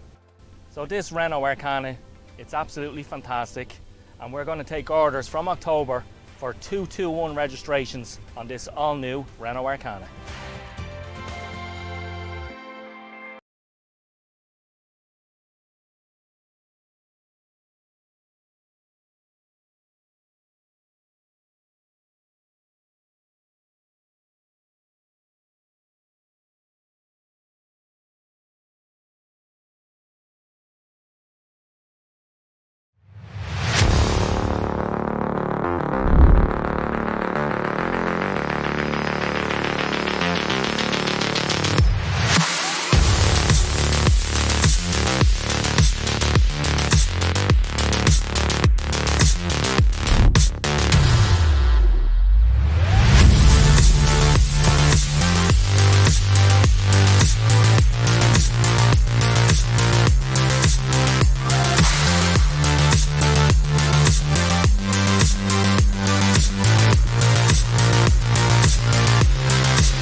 Thinking of upgrading to electric? Well, we've got an offer for you.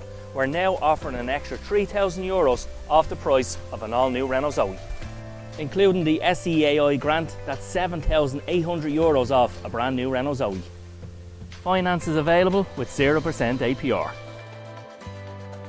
For more information on this amazing offer, click the button below.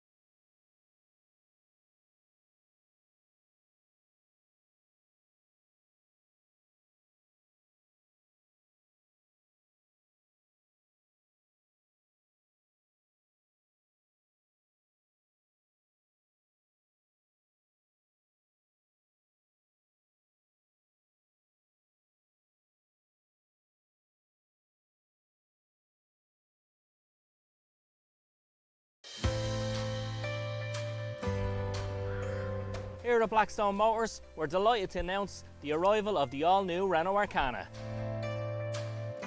So this is the RS line E-Tech edition, and the engine comes from our Formula 1 team in Renault and from the E-Tech technology. Comes with a large portrait screen for your sat-nav, your phone, with Android, Apple and Auto CarPlay available across the three models. Also has a digital screen on the dash. So this Renault Arcana, it's absolutely fantastic. And we're going to take orders from October for 221 registrations on this all-new Renault Arcana.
key areas, and this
Good afternoon, everybody, and you're very welcome to Pairc Mhuiri in Dunleer for the first of our club championship adult football finals between the Glen Emmets and Mitchels, who will contest the Anglo Junior Football Championship decider. Let's take a check-up now on the teams, and we will begin with Glen Emmets. In goal for them will be number 1, Conor Kelly. Number 2 will be Shane Moon. Number 3 will be Sam Kenny. And wearing number 4 will be Tom Grimes. Number 5 will be Cathal Maguire. Number 6 is Daniel Grimes. And replacing number 7, Robert Byrne, will be number 17, Davy Bracken. Number 8 will be Sean Byrne. Number 9, Keith Boylan. Number 10, Ronan Grufferty. Number 11, Andrew Mooney. And replacing number 12, James Butler, will be number 23, Evan English. Number 13 will be Owen Maguire. Number 14, Captain Conor Grimes. And number 15 is Keelan O'Neill. The John Mitchels line out as follows. Number 1 in goal will be David Anderson.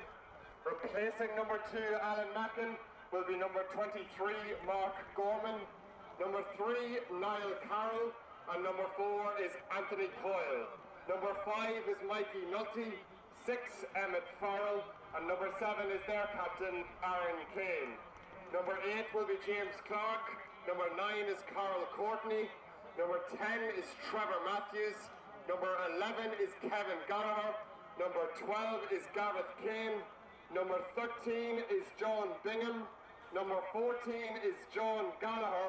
And replacing number 15, Robert Coyle, will be no audio coming yet from Cullen, but I can hear Andrew Bingham. Or not, it must be Dartmouth.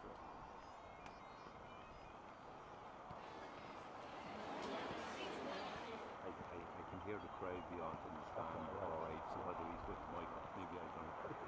He was earlier, and I think he was just doing for Met. Okay, you know, he 15 minutes before he was doing. Today's match officials are as follows. Our referee is Colin McCullough of Naomh Winbara. His standby referee is Stephen Murphy of Naomh Martin. His linesman is Peter Hoy of the Dundalk Young Irelands. And fourth official will be Cathal Sweeney of Strabannon Parnells. The umpires, Adrian Woods, Jared Sheridan, Terry Duffy and Randy McCullough, all hailing from the Naomh Winbara club. We wish both teams and both sets of match officials the very best of luck for today's Anglo Junior Football Championship final. Can I ask both sets of players, the starting 15, to now approach the right-hand corner dressing room end of the field for the pre-match parade. Thank you. Jimmy, I think we're all right. We're ready to go. We're okay. Yeah. Just give me a last roll. Just.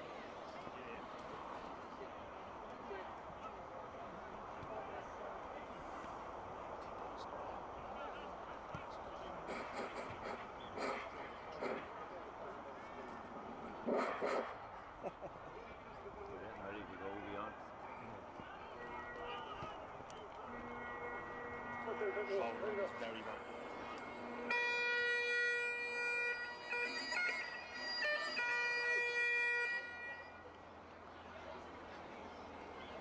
Just going between minutes before, so Jimmy's over there. So just nice. You'll probably be down on you because the crowd will probably be draining you a wee bit. So.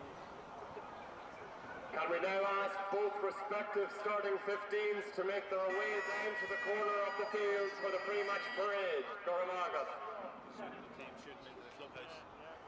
It's a pity it's gone so bad.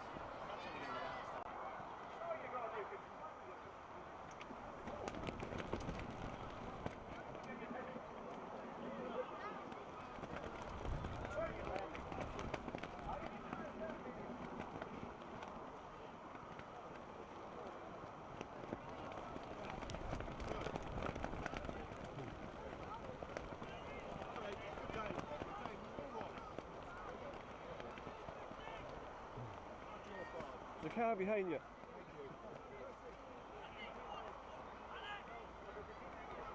Watch the back there. Step off. Onto the grass there. Come on, just step onto the grass.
of course, no strangers to this occasion. They've been in multiple finals in recent times, but it's really been a very mixed bag for them in the last few years. They did win it, of course, last time back in 2017, when today's referee, Colin McCullough, was in charge in the game against Lloyd Rangers. But the John Mitchells, it's a long time since they've been involved in final day. 1998, you have to go way back as far as then to find the last time they were involved in the county final day at junior level. And in that particular season, they went on to complete the championship and league double. Delighted to be joined on co-commentary today by former Newtown Blues Championship, Senior Championship winner and St. Nicholas's man now. That's Jimmy Mhuiri.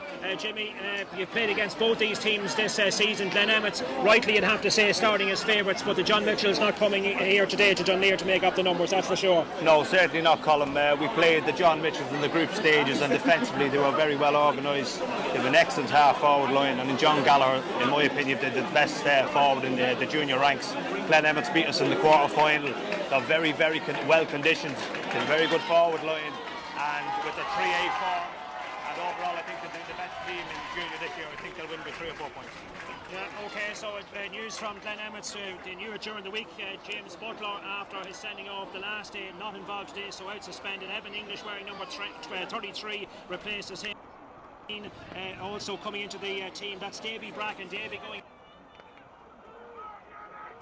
He has been for the Glen Emmets club. For the John Mitchells, Robbie Coyle not starting at top of the left. Number 26, Andrew Bingham, joining his brother John in the starting 15. So we're all set here, rapidly approaching, just starting a little bit early. In fact, referee throws the ball in and we're underway in the first of the Louth Championship, Adult Championship finals for 2021.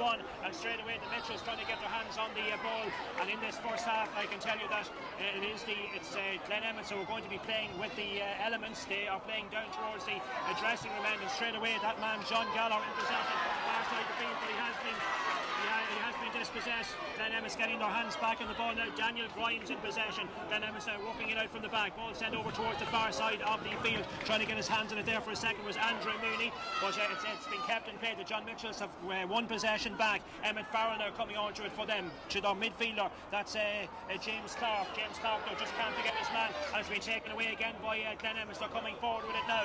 Up in short, it's 45 the line. Referee blows his whistle, and this is going to be an early free and an early opportunity for Glen Emmets, and they will have the elements in their favour as well. And it's Keelan O'Neill coming forward now to place this one outside the 45-metre line and to give the Glen Emmets an early lead.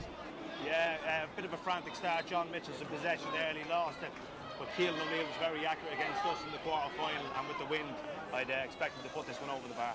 Yes, Keelan O'Neill now, and the flags on the far side will give you an indication here of that strong breeze that's blowing. He has it on his back. Now let's see if it's on target. It's floated in.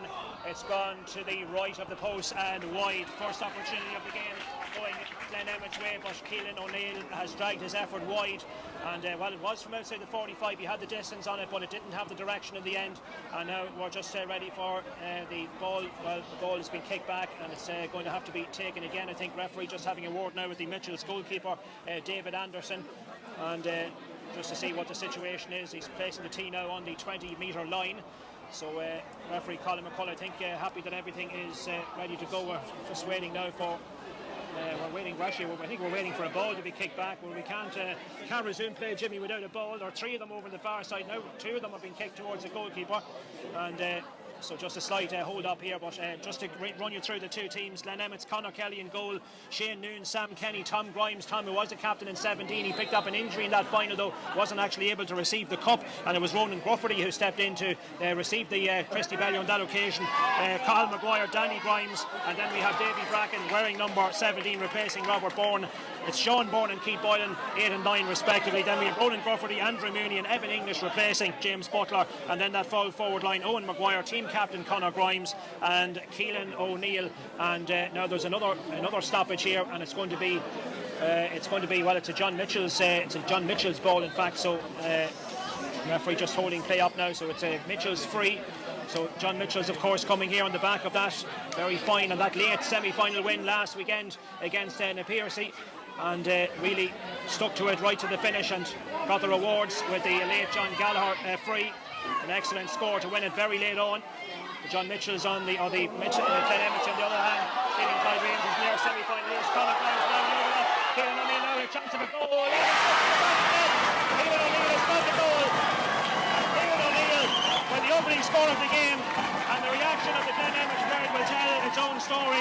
3.5 minutes in, the ball was played long. Conor Grimes got his hands on it, spotted the man in the overlap, running off the shoulder. Keelan O'Neill had the space to run through unmarked and took it well. A clinical finish from Keelan O'Neill, and the favourites with the early advantage, Jimmy. Yeah, and unfortunately it came from an error from the John Mitchels. They'll be on the break here again now. Here come Glen Emmets now in the attack once again, looking to build on that goal. Conor Grimes there rolls to the ground in the difficult conditions, but it gets up pretty quickly and held his composure well. Just overcooked that pass a little bit, but there is a man looking for it. Conor Grimes now has continued his run back out the field. It comes now, so a goal to no score, and Glen Emmets now looking to push home their advantage here with the elements in their favour. That's a dangerous one for David Anderson, but he got it under on his chest and controlled it quite well. And now the Mitchells under pressure now in defence. It's James Clark who has it, sending it, coming soloing out of defence with it, sending it inside the pass as far as Niall Carroll. Niall Carroll, of course, spent some seasons with Ardie St. Mary's, came back to the Mitchells looking for the ball again. It's played across, but the Mitchells now trying to counteract the sucker punch of giving away that early goal. So it's a goal to no score. Keelan O'Neill with the goal after 3.5 minutes of play. Mitchells now have almost gave it away there, but you feel they need a settling score, need to try and get the ball inside the Glen Emmets half of the field even at this stage of the game. It's Mikey Nolte now has it far side. Man in possession now is Garrett Kane. Garrett Kane, his brother, is the captain, Aaron Kane. There's this danger here. Mitchell's come in the attack, ball coming in, and it's gone. Oh, it's hit the side netting and it's gone wide. But there was a chance there. Just showed what the man is running in from that right-hand side, and it wasn't all that far away. Hit the side netting, but the first chance that has fallen Mitchell's way, and it almost resulted in an equalising goal. Yeah, brilliant play from Garrett Kane. Took on his man up the line and was in for a goal. He was excellent against the Pairc in the semi-final. Look, I think they just need a point to settle themselves down into this game. And here come Glen Emmets out from that kick out. They've got possession now with Sean Bourne. Right at the centre of the field, gets the return pass. On it goes now, ball sent long down towards Conor Grimes. That's a very intelligent ball, and he holds his hand up and calls the mark. And this surely now will be a score for Conor Grimes, his first of the afternoon. This is certainly within his compass, just outside the 20-metre line. We have 5.5 minutes gone, almost 6 minutes gone here in Dunleer. And here comes Conor Grimes, and easy as you like, puts it over the crossbar. The team captain, who wasn't involved in the 2017 victory. He was away on his travels, but very much part of this setup. I can tell you now at the moment, Conor Grimes, and he extends his team's lead. It's the Mitchells 1-1.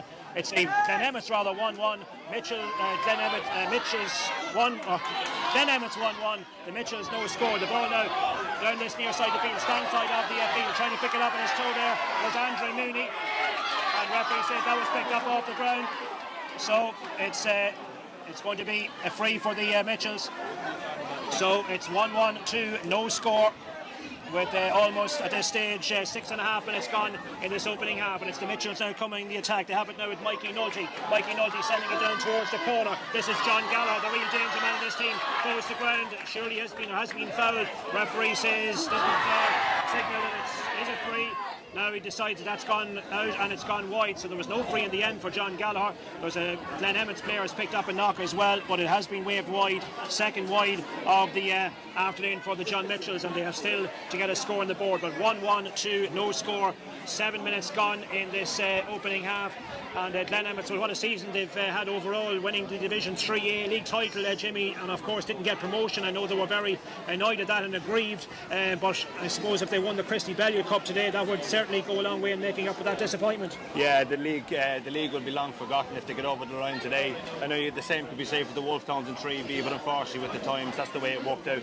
But they've started this game very well. Andrew Mooney with the early ball in. The likes of the mark will work ideally for Conor Grimes inside, but John Mitchels really need a score. I actually thought John Gallagher was fouled there, but unfortunately didn't get the free. So 1-1 to no score. That injury has been attended to, and we're ready to go now with this kick out. The rain continuing to fall here in Dunleer. We've been lucky up until this point with all the various big championship matches that there hasn't been too much bad weather, but today is certainly the exception. Ball now breaking, it's up to be a foul. Straight in front of the referee. The man who was pulled down was Andrew Mooney. He's got the free. Mooney's going to take it on himself. The man who's made the forward run here is Tom Grimes. Davy Bracken also looking for Davy Bracken, the real old stager of this team. But what a servant he continues to be here. Has made the forward run. That one is sent on by Andrew Mooney. And that one is gone over the crossbar. Exceptional point from Andrew Mooney. Well, that was absolutely An amazing point from Andrew Mhuiri from distance. I know he had the elements at his back as well, but he sent that one in. When he kicked it, it looked as if it might have been drifting left a bit, but he nailed it. That's an exceptional score. Absolutely fantastic. Brilliant short free to David Bracken. He gave the ball back, and Andrew Mhuiri outside of the boot. He started this game off absolutely brilliantly. So we've had a goal and 2 to no score here. Glen Emmets justifying the favourite side so far in this game, leading in the early stages.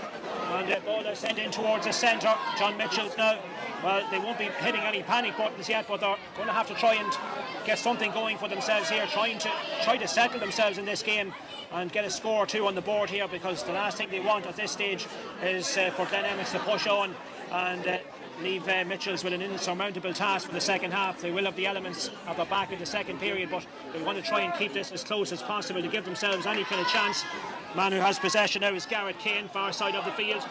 But they can't hold on. He runs into a challenge. Tom Grimes has intercepted that. He gives a bad ball though, only as far as Mikey Nolte, and the Mitchells have it back with James Clark, far side of the field.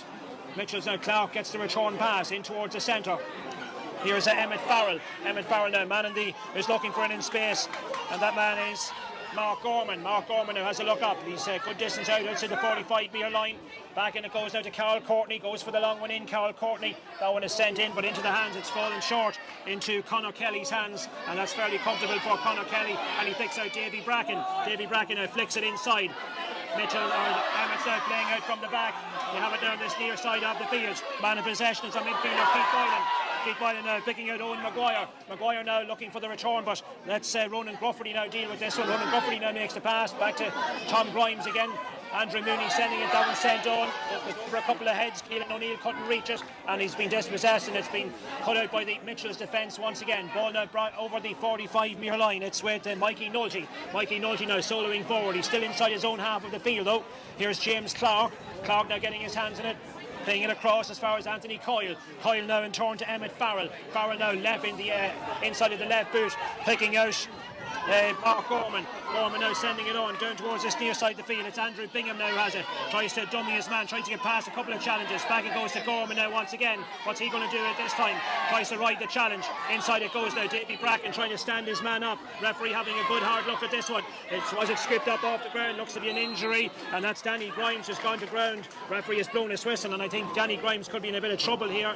Jimmy, it looked as if he might have pulled something. Yeah, he seemed to be holding his hamstring before he hit the ground, but just defensively, the Glen Emmets have set up so well. They're not giving them an inch, and it's forcing Carl Courtney and Click Clark out the field to kick long, aimless balls, and it's just not working at the minute. 11 minutes gone in this opening half. Glen Emmets 1 goal and 2 points. John Mitchels no score. Emmets, remember, looking for a straight return to the Intermediate Championship. They were relegated after losing last year's relegation final to the Oliver Plunketts. But at the moment here, it's looking good for them, looking promising in the early stages. John Gallagher now is lining this kick up, and that injury, I wonder, is Danny Grimes, is he going to be able to continue here? Glen Emmets, remembering that final of 17, they lost Tom Grimes to a serious injury on that occasion. And are they about to lose Daniel Grimes now in this final, I wonder? I think he just turned a little bit awkwardly, Jimmy, but straight away though he went down and just holding his tie now, and I think his day is done here. I don't think he's going to be able to continue, but that's going to be an enforced change, and I see that Robbie Bourne, number 7, is going to come into the action, so that's an unfortunate loss for the Glen Emmets here at an early stage of the game. A big player, Daniel Grimes, obviously, and now is there a change? Well, he was heading towards the sideline as a kick is taken, and that is over the crossbar, and John Gallagher has got the score for the John Mitchells. Excellent score off the ground from John Gallagher. It gets the Mitchells off the mark. They've had to wait 12 minutes for it to arrive, but he's got the score, and just waiting. I thought that Daniel Grimes was going to stay on the field. He's still on the pitch. The change hasn't been made yet, but I think he's thinking perhaps that he can stay on, but just looking the way he's walking, Jimmy, I don't think it's possible that he's going to be able to continue. They haven't made the change yet. I think they are about to do so now though, and it is going to be, we thought it was Robbie Bourne coming in, and just confirmation of that, it's actually Keith Lynch is coming in. Yeah, so Keith Lynch is in. experienced player to bring in as well. Keith Lynch, that's a good catch. Mitchels now from that kick out have got possession, and they have it now through Mark Gorman. Mark Gorman flicking it back inside once again. Mikey Nulty getting his hands on it once more. The Mitchels now might just be buoyed a little bit by that score from John Gallagher. 1-2 to a point. With 13 minutes gone in this opening half, the ball is sent low. Here's John Gallagher now, in ahead of his man, sending it back as far as Carl Courtney. Carl Courtney now under pressure, referee trying to play the advantage. He's been smothered out of it, he's been bottled up, and he's got his free, Carl Courtney. It's going to be a free in here, and good chance here for John Gallagher, one that you'd expect him to score, but just slowly but surely, Mitchels are creeping more into it, Jimmy. Yeah, big time, another chance here to leave a goal in, and at the same time, Glen Emmets will want to rack up a few scores because there is a very strong wind in their favour in the first half. Absolutely. Well, John Gallagher, deadly accurate the last day, and as Jimmy said, one of the best, certainly one of the best forwards in the county, and that he's got that one as well. He's got his second successive point, John Gallagher. It makes it a one-score game. It's 1-2 for Glen Emmets. It's 2 points for the John Mitchells. Almost 14 minutes gone in this opening half. So the Mitchells, they were semi-finalists last year, of course, beaten by eventual winners Naomh Finbarra. So they've been there or thereabouts, let's say. Last year would have given them a lot of heart. And from that kick out, Glen Emmets now coming on the counter-attack. They're moving it forward. Man in possession here is Ronan Grufferty. That one is sent in long, and this one has gone in, and it's gone over the crossbar. Excellent score by the Glen Emmets. And it was Ronan Grufferty who's got it. Ronan Grufferty, a man that has been around for quite a while as well, was the stand-in captain the last time in 2017, and indeed, interestingly, he received the cup that day from Des Halfpenny, who was county board chairman at the time, and Des, of course, is part of the John Mitchell's current management team. So it's 1 goal and 3 to 2 points. That was the kind of response Glen Emmets were looking for after the concession of the score at the other end, and they've robbed it back once again.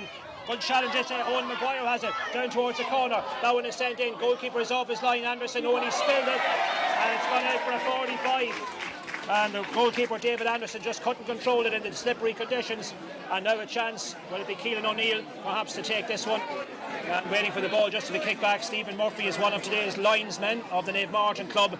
So a chance here for Glen Emmets to restore, to get to even extend their lead once again.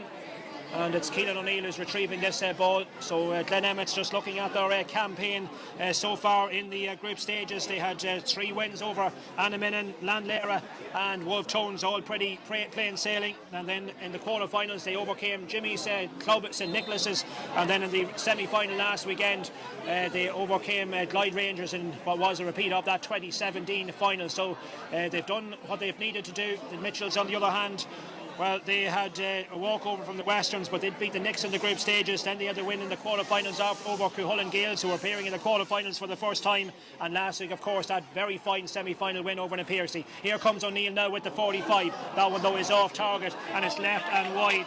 2 wides for Glen Emmets, 2 wides for the Mitchells on the scoreboard. Glen Emmets 1-3, the John Mitchells 2 points. But as you mentioned, with the elements the way they are, Jimmy, Glen Emmets, well, the water break has arrived as well. But Glen Emmets, I'm sure the message from the management team, from Raymond Lamb and his selectors, will be to try and push on in this second quarter and try to build up more of a lead than what they have at the minute. Yeah, certainly. The last score from Ronan Grufferty came from nearly outside the middle of the field, so there are opportunities, but at the same time they want to tag on a couple of more scores. Glen Emmets have settled into the game a lot more.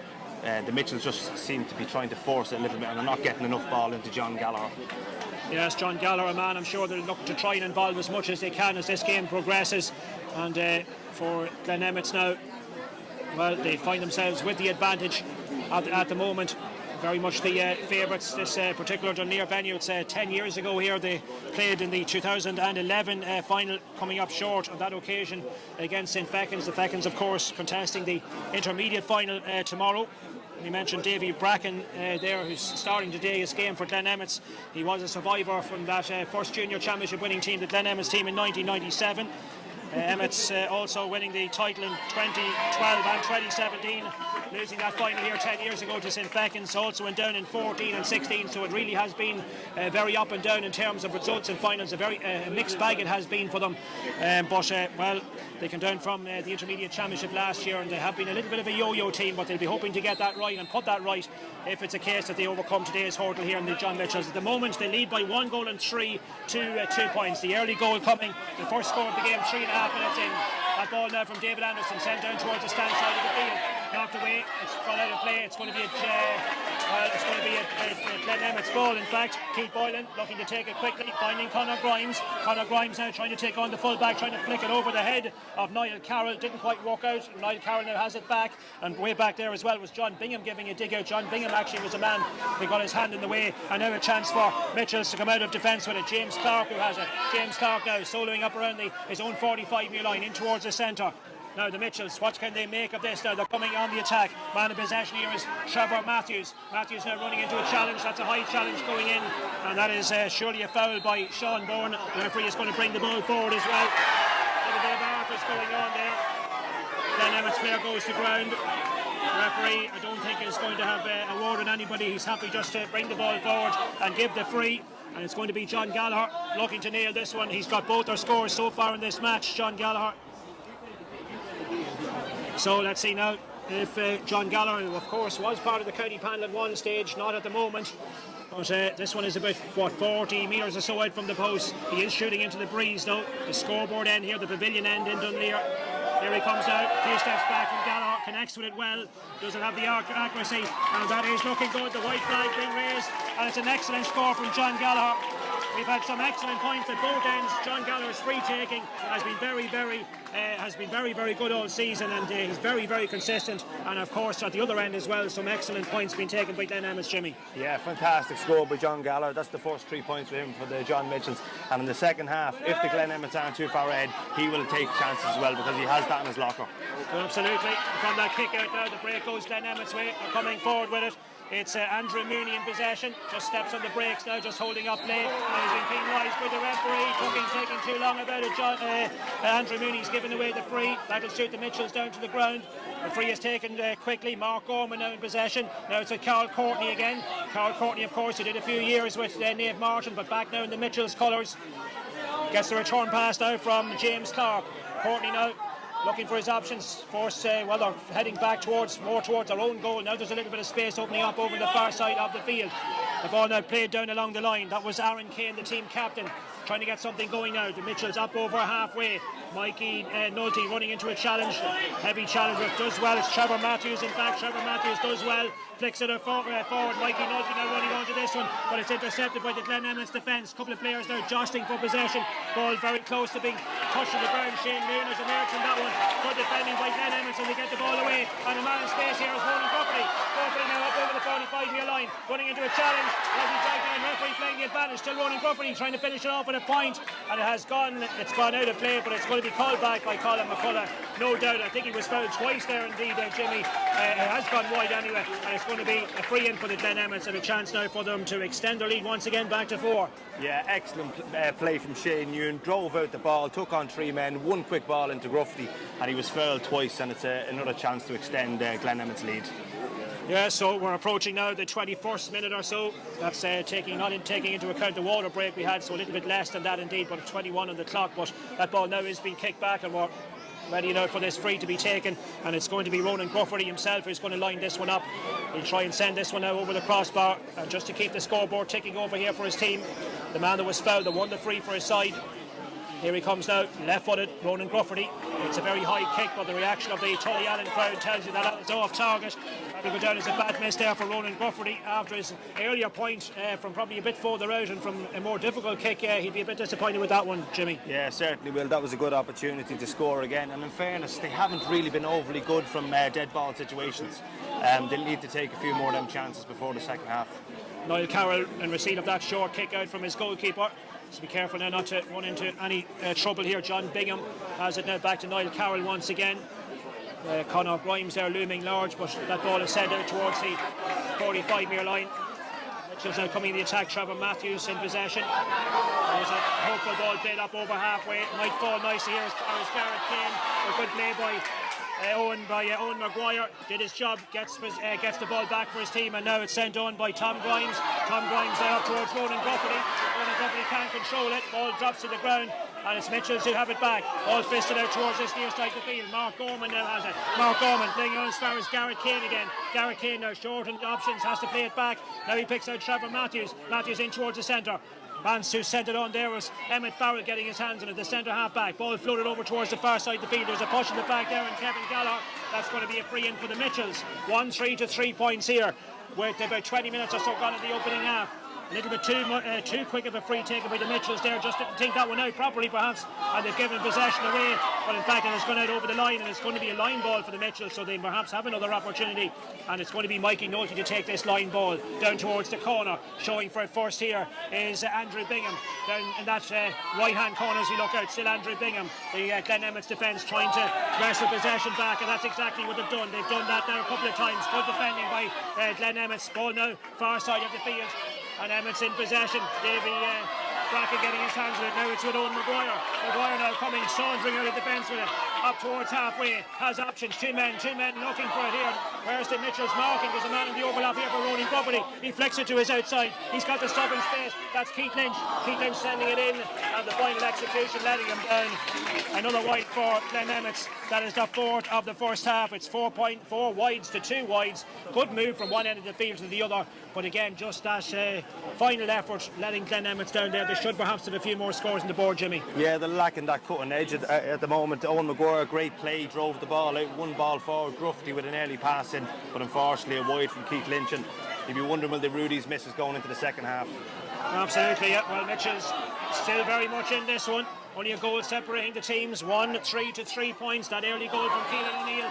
Good play here by the Mitchells, and they have a chance here. They've won the free. The man that's been brought down is Garrett Kane, dusting himself off here up on his feet quickly. And it's going to be a free in which John Gallagher is going to take, looking to make it a 4th point for himself.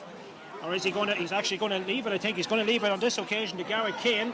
So John Gallagher making a little bit of space for himself, but Garrett Kane is the man that's going to take it on. And it just about drops over the crossbar, and Garrett Kane, the first score we've had from Mitchells apart from John Gallagher, and Garrett Kane now makes it, well, only a 2-point game, 1-3 to 4 points. So despite the boost of the early goal, Jimmy, from Keelan O'Neill, Glen Emmets only finding themselves 2 points in front of this stage and having to face the elements in the second half, obviously. Yeah, and constantly growing into the game. Like the goal came from their mistake. I just found that was a strange decision by John Gallagher to hand over the free him after scoring 3 points.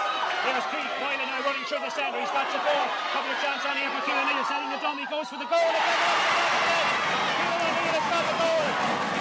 Back of the net. Well, Keelan O'Neill with his second goal of the afternoon. Again, a very swift move from one end of the field down the other.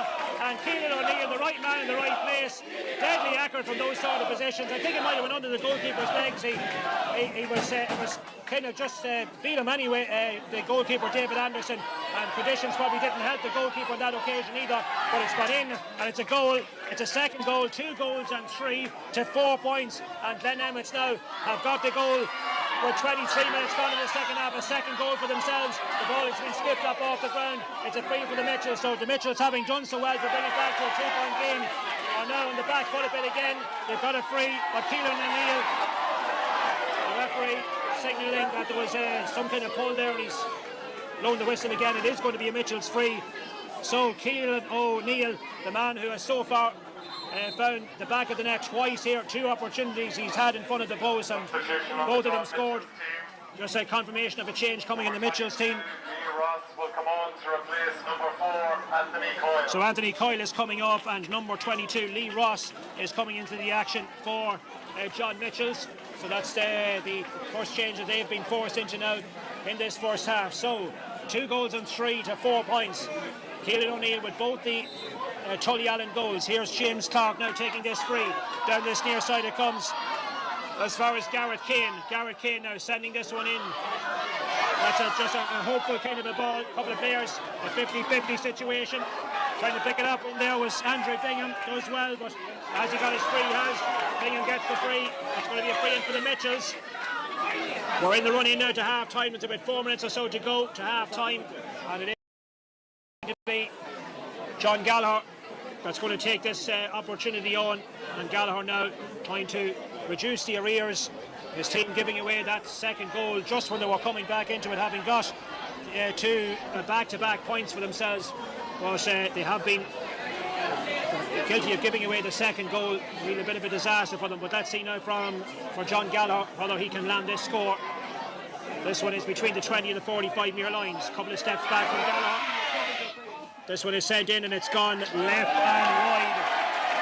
That is wide number 4 for the Mitchells in this first half. They still trail here by 5 points. 2-3 for the men from Tullyallen. 4 points for the John Mitchells. 26.5 minutes gone in this opening half. Kick about to come now from the Emmets goalkeeper Conor Kelly. Here he comes now. Right down the middle he goes. That ball is going to bounce nicely for the Mitchells. The man who has it here is Emmett Barrell trying to pick it up. Can't make a clean catch and go back out to this near side it comes. Ball is going out of play. It's going to be a line ball. Line ball for the Mitchells. Line ball for the Mitchells down in front of us, taken quickly. Here's Carol Courtney. Carol Courtney running into traffic. Conor Grimes trying to put him off there. Gets the return pass. Conor Grimes. And that one now has been touched on the ground. A couple of mistakes by both teams there. Conor Grimes, that was a good position that Glen Emmets had torn possession over. But from that free now, here come the Mitchells. Here's Mikey Multi. A bit of handbagging off the ball stuff going on down in front of us. Referee continuing with the play. Stephen Murphy, I think, has seen what has happened, and he probably will alert the referee in just a moment when play stops. But for the moment here, the Mitchells continuing on the attack. That ball is gone out of play. It's going to be a line ball for the Mitchells. They were looking to take it quickly, and now Stephen Murphy. I'm not too sure. We were following the play a little bit there, Jimmy. There was a bit of handbag stuff. I'm not too sure how serious it got. A couple of players there, two players just got involved there. Now, whether it was serious enough to warrant cards or whether warrant action, I'm not too sure. But it looks as if Colin McCullough, I think, is actually happy to let play continue. So Stephen Murphy perhaps didn't feel it was serious enough to stop play and have a word with players. We continue with the action here, and John Bingham now has it. He's lost it for a second, but Mitchell's retained possession. Sent long now by Emmett Farrell. Ball now. The mark is called. It's going to be Lee Ross, the substitute. Inside it goes now. That's Garrett Kane trying to control it. Can he? It's a difficult angle. Garrett Kane. It comes across the goal. Hands go up on this one. Ball now on the ground. Mitchells have it through John Gallagher once again. He loses his footing. John Gallagher trying to regain his composure. All the crowd just standing up here in front of us. Typical to see what's happening. Mitchell still have it. Back it comes now as far as John Bingham again. John Bingham now out towards the centre. All very patient here for the Mitchells. They're retaining possession. The mark is called. And chance now perhaps. It looks as if I think it might be. It's Trevor Matthews who has it. He sends it in left footed, Trevor Matthews. And that one is gone right and wide. So after all that, that's a fifth wide for the Mitchells in this opening half. And it was a patient build-up. They had a couple of half chances of trying to put Conor Kelly's goal under a bit of threat here, but the result of all that, Jimmy, is another wide, and they still trailed by those 5 points. Yeah, you could argue apart from the two goals, the John Mitchells have probably been the better side, but you know, the scoreboard doesn't lie, and 4 or 5 points down at half-time, it's still game on in the second half, in my opinion. Yeah, so we're in the running now to half-time. That free is taken, not a good free though, taken there by Sean Bourne. It was just rolled along the ground, and it's given possession back to the Mitchells. So can the men from Ballybailia perhaps get a few scores now before half-time? 5 points of a deficit here at the moment. Running into a challenge there, Mark Gorman. Held his ground well though, it's still Mark Gorman. Plays it all the way back, goes over the head there of Mikey Nulty. Mopping it up now at centre half back. It's Emmett Farrell back again to Mikey Nulty, who switched wings here at the moment in towards the middle. That's a little bit of a loose pass, asking a bit there. Carol Courtney is given away. James Clark trying to get his challenge in, but Glen Emmets have it under control, and they run it back there through Sean Bourne. Here's Ronan Guffrey. Guffrey now to Conor Grimes. Conor Grimes in possession. Referee playing the advantage. Now he blows his whistle. It's going to be a free for the Emmets. It's going to be Conor Grimes to take it. So Grimes now, he's between halfway and the 45-year line. There will be at least 2 minutes. 2 minutes to be added here at the end of this first half. And it is going to be Conor Grimes now. Has a look up at the post. Might fancy it now with that conditions and the breeze at his back. Has he nailed it? Has he got the score? The umpire's taking a good look at it. It's on target for Conor Grimes. Excellent score from the team captain. Conor Grimes with his second point of the afternoon. From distance from Conor Grimes, 2 goals and 4 to 4 points. 2 clear goals separating the teams now, with almost 30 minutes gone in this first half. From that kick out, And it's been won again here. It's John Bourne is running forward. It's flicking it inside. Here's Ronan Grufferty. Goes for the score. Ronan Grufferty has got the point. Ronan Grufferty with his second point of the afternoon. Now makes it 2 goals and 5 to 4 points. On how the game, Jimmy, can change so quickly.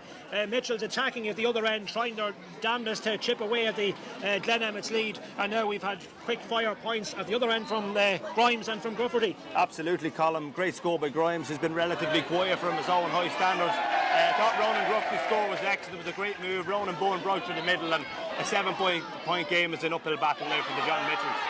Yeah, 7 points now of a difference between the teams, and Glen Emmets now have restored their fairly comfortable lead. And there's a pull in the jersey there. That's going to be a free, and the referee, I thought he might have called half-time, or has he called half-time? I think in fact he has signalled for half-time. Yes, that score from Ronan Grufferty completes that first half, and it is a lead here of 2 goals and 5 for the Glen Emmets, 4 points for the John Mitchells, 3 of the 4 Mitchells points being scored by John Gallagher. But the Glen Emmets could not have hoped for a better start in the game with that opening goal 3.5 minutes in, coming courtesy of Keelan O'Neill, and they built on that goal. They got the next 2 scores from Conor Grimes and then from Andrew Mooney, which was an excellent score from Mooney, from that left in 1-2 to no score after 9 minutes of play, and perhaps at that stage you would have been fearing the worst for the John Mitchells, but they hung on in there. They got the next 2 scores, won their frees, both converted by John Gallagher. That made it a 1-score game 14 minutes in, 1-2 to 2 points. Then back came Emmets with their next score, Ronan Grufferty pointing an excellent point on 15 minutes. That left in 1-3 to 2 points at that stage. The Mitchells then again responding. John Gallagher's free, soon added to by Garrett Kane's efforts. That left it 1-3 to 4, back to a 2-point game. But in the run into half-time, we had the second goal just when the Mitchells were well back in it. They gave away that second goal, scored yet again by Keelan O'Neill, took it well, and then on the run into half-time, just before the short whistle, Conor Grimes is free, followed soon after by Ronan Grufferty's second point of the afternoon. So I suppose it's going with form, it's going. The favourites are very much in the driving seat here. If you're the Mitchells management at this stage, Jimmy, what would you be saying? Obviously the elements will be in your favour in the second half. Not insurmountable, but it will take a huge effort, you'd have to say, probably, for the Mitchells to overturn this. Absolutely, Colin. You're looking at a 4 or 5 point game just before the first half, and Glen Emmets tag on the 2 more scores. I would be saying the likes of John Gallagher, Garrett Kane, get on the ball out the field and have a pop, because that's a strong win that hasn't died down. Let's have a go. They're 7 points down the championship point. They're going to have a cut at this. Do you think the likes of Gallagher, and you mentioned also 1 or 2 others, tactically, do you think the Mitchells, are they going to change it around much in the second half? No, I think their half-forward line is probably their strongest line. I'd leave Gallagher inside and try and get the ball in early. In fairness to Conor Grimes, he done most of his damage when he came out the field. They didn't probably use him apart from the 1 mark. So I'd be saying to the John Mitchells, at this stage, have a go at it. You know what I mean? Get the ball into Gallagher and let's have a cut at it and try and overturn the 7-point deficit. A couple of occasions there, the Mitchells' defence, they were cut open. Certainly the second goal from Keelan O'Neill, which really came at a bad time for the Mitchells, just as they were coming back into it. Glen Emmets will obviously feel perhaps that there may be more goals in this game, would you say? Yeah, I'd say the second goal, David Anderson might be a little bit disappointed. Keelan O'Neill just kept the ball low, it skidded off Anderson. But it seems the Glen Emmets are just playing in patches. They seem to be able to turn it on a lot more quicker than the John Mitchells, and to be honest, I think they'll see it out in the second half. You still fancy Emmets to go on and seal the deal? Yeah. Okay, Jimmy, there you have it. Half-time then here at Pairc Mhuiri, and just to let you know as well, there is going to be a half-time presentation here. A team being honoured, guest of honour here this afternoon. It's the Stabannon Brunel's Loud Senior Football Championship winning team of 1994. A lot of great names on that particular team. Stabannon, of course, winning the Joe Ward after a long absence, 1991, and then they were back to winning again 3 years later. They won 4 Joe Wards during the 90s. The Rileys, the Butterleys, and plenty of other big names making up that team. Brendan McConnon in goal, of course, and a lot of players in that team did indeed represent the county as well, but they are being honoured here at half-time. The 1994 team who overcame neighbour St. Joseph's after a replay in the final in Haggardstown. 2 great matches between the neighbouring teams way back in 1994, and that team being honoured here at half-time very shortly. And tomorrow it will be the turn of the 1995 RD St. Mary's team, the last RD team, would you believe, to have won the Joe Ward, but they will be the guests guest of honour at half-time in the intermediate final tomorrow between St. Fecans and Cooley at Clonagale Park. But here at half-time, it's going the way of the favourites. At the break here, the 2 goals from Keelan O'Neill. Really the big difference between the sides. It's 2 goals and 5 for Glen Emmets. It's 4 points for the John Mitchells. We'll be back to you in a few minutes with coverage here from Dunleer of the second half. They registered their 4th Senior Football Championship success, lifting the Joe Ward Cup in September 1994 when they beat St. Joseph's from Tremiskin on a scoreline of 12 points to 1-7 in the final, which was played at McGill Park in Haggardstown. The following members of that 94 team are here present this afternoon, and we welcome them all to the field here.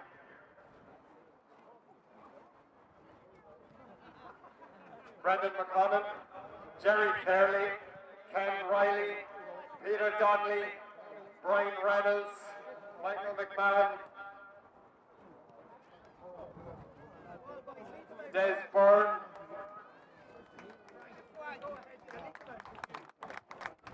David Murray, David Riley, Patrick Butterley, Nicholas Butterley, Martin Quinn, Eugene McShane, Michael Reynolds, Donny Hurst, Peter Dunn, and Alan Hurst. Arthur Kennedy, and members of the backroom team, Frank Lynch and Paddy Chu. Can we give them all a round of applause, please?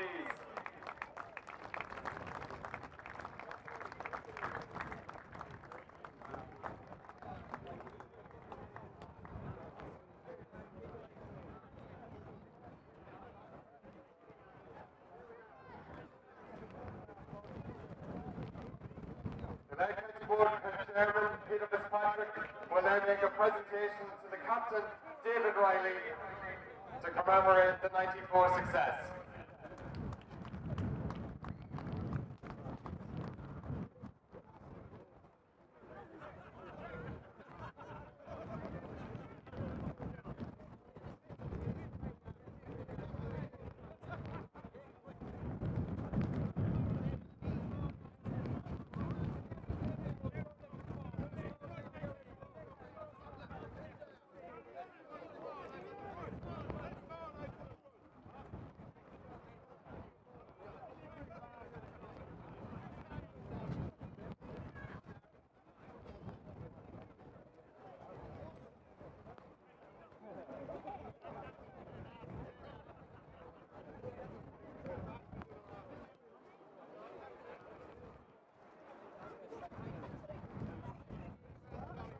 And we one more round of applause for the 1994 Louth Senior Football Championship winners, Stefan Parnells.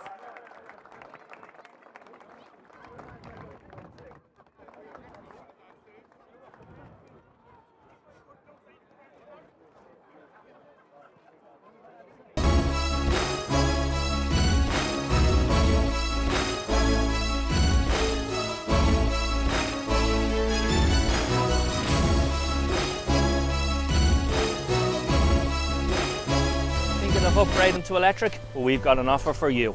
We're now offering an extra €3,000 off the price of an all-new Renault Zoe. Including the SEAI grant, that's €7,800 off a brand new Renault Zoe. Finance is available with 0% APR. For more information on this amazing offer, click the button below.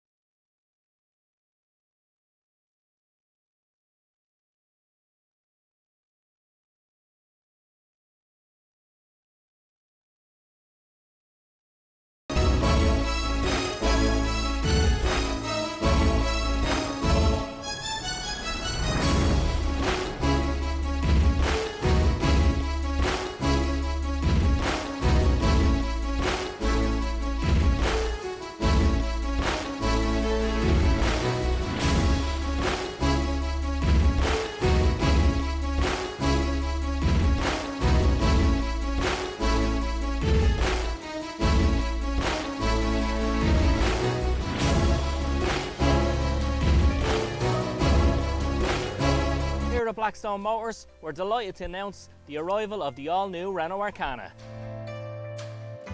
So this is the RS Line E-Tech edition. And the engine comes from our Formula 1 team in Renault and from the E-Tech technology. Comes with a large portrait screen for your sat-nav, your phone, with Android, Apple and Auto CarPlay available across the 3 models. Also has a digital screen on the dash. So this Renault Arcana, it's absolutely fantastic, and we're going to take orders from October for 221 registrations on this all-new Renault Arcana.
Countdown 10, 9, 8, 7, 6.